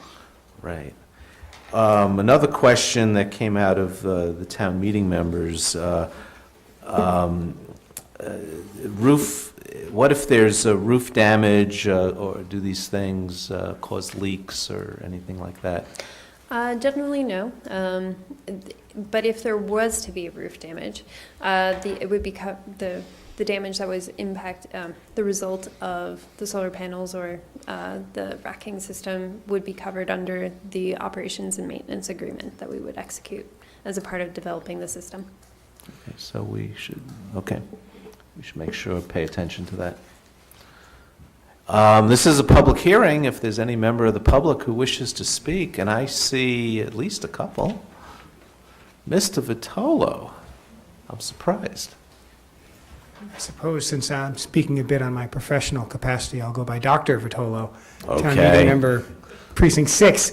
And full disclosure, although I've not worked professionally with Mr. Foley, we do hoist pints from time to time and discuss other matters. So I think for this set of 4 sites, there's really 3 different considerations that you, the Board of Selectmen, have to think about. There's the environmental considerations, which I'll talk about briefly. There are the contracting considerations, and there are the procurement considerations. On the environmental considerations, this is a slam dunk. It represents our values. It's getting it done. That's great. So don't worry about that. Contracting really matters. And I'm not a lawyer, and I haven't looked at the contracts. I'm not going to. But some things that you want to be really thoughtful about are what happens at the end of the 20 years? What are the town's options? Who gets to make choices, and what do those choices cost? what happens to these panels or future panels? Are we going to own them? Are we going to find a new contract, rip the panels off, have somebody put new panels on? There's lots of different possibilities. And hopefully none of you will still be on the board in 20 years. I guarantee you I will not. But you know, I ask that Mr. Kleckner, I'll still be here. don't saddle a future board with, oh geez, I wish they had thought of that. I have no reason to think that the contracts aren't good. MAPC is known for doing a really good job about things like that, but it's really important to make sure you understand the contracts, right? Both end of life and as you were poking around, what happens if our use for the building changes and we no longer want panels at that location because we're ripping the building down or selling it or doing, putting a helicopter port on top so we can make fast getaways. Whatever it is, we want to really understand those realities. And I think that's the place where the Board of Selectmen and Town Council and others really need to be really careful. Because the fact of the matter is, there's not a lot of money in these projects, right? $10,000 a year. Hey, I'll take the dough. The town could use it, but in the context of a $250 million project, it's not worth doing these projects if there's going to be some substantial harm later. So there probably won't be, but let's make sure.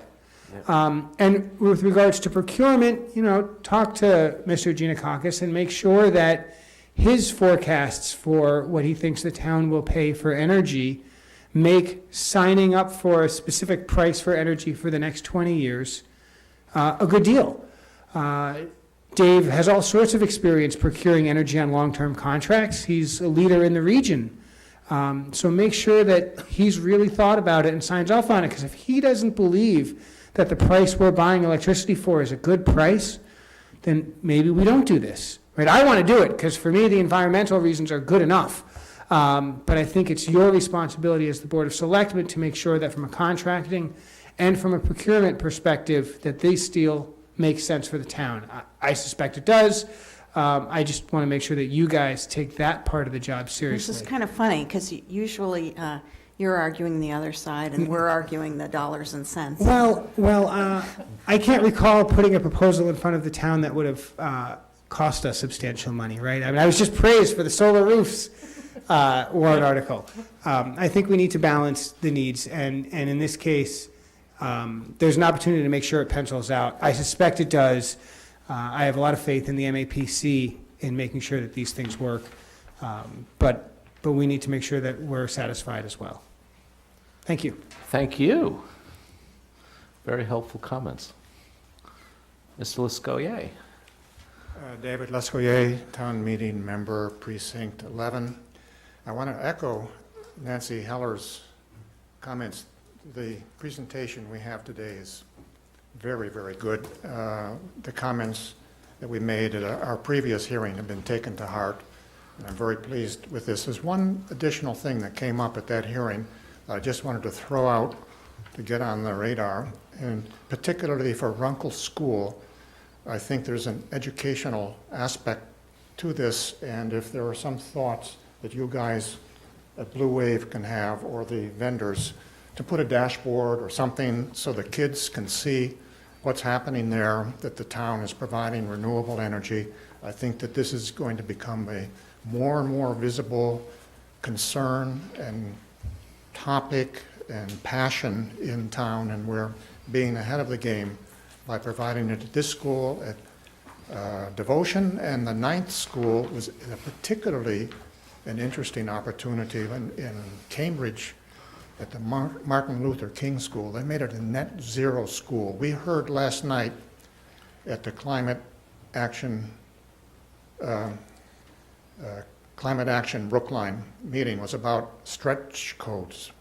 And the most important part of making a building high performance, we learned from the people at the presentation, is getting solar in there to run the heat pumps and take almost all or a good portion of the energy requirement of the building off of the grid and put it right on the roof and right on the premise. We have the opportunity to do that, and I think that with the override that we're probably going to need for that, if this is part of it, that's going to inspire a whole contingency of support and for getting that through. And we've heard from Cambridge that it doesn't involve any or very much additional expense. We can probably make it pay back within a period that the Board of Selectmen will be, and the town will be comfortable with. Thank you. Thank you. Come on up, join the party.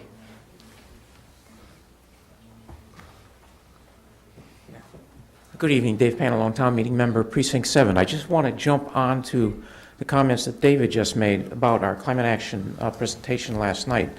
And one of the other critical factors that was pointed out in order to get buildings to be as close to net zero as possible is that you get the architects, the owners, the engineers, and the contractors all involved in projects right from the beginning, so that the contractors and the engineers don't come into the picture after the fact when decisions have already been made, you know, that then tie their hands behind the back. And comment has already been made about Tommy's warrant that required buildings to be solar ready. And it's that kind of forethought that we're already on the road to, and I just would like to reiterate how important that is, that in any of these projects, in any of the buildings around town, that we really start thinking about implementing programs like this right from the beginning when the projects are first being talked about. That's really important. Thank you. Yep, thank you. Anyone else wish to speak? So, Melissa, in terms of the board's involvement, what's the next steps here? So we're working on the agreement with Blue Wave. We're just kind of working on the language of the contract, and then it will be in front of the board for a vote. We're also seeking a vote from the school committee for permission to use the Runkle School as well, and that should be happening by the end of this month. Okay, so, and also consider the comments made especially by Dr. Vitolo in terms of the contract terms.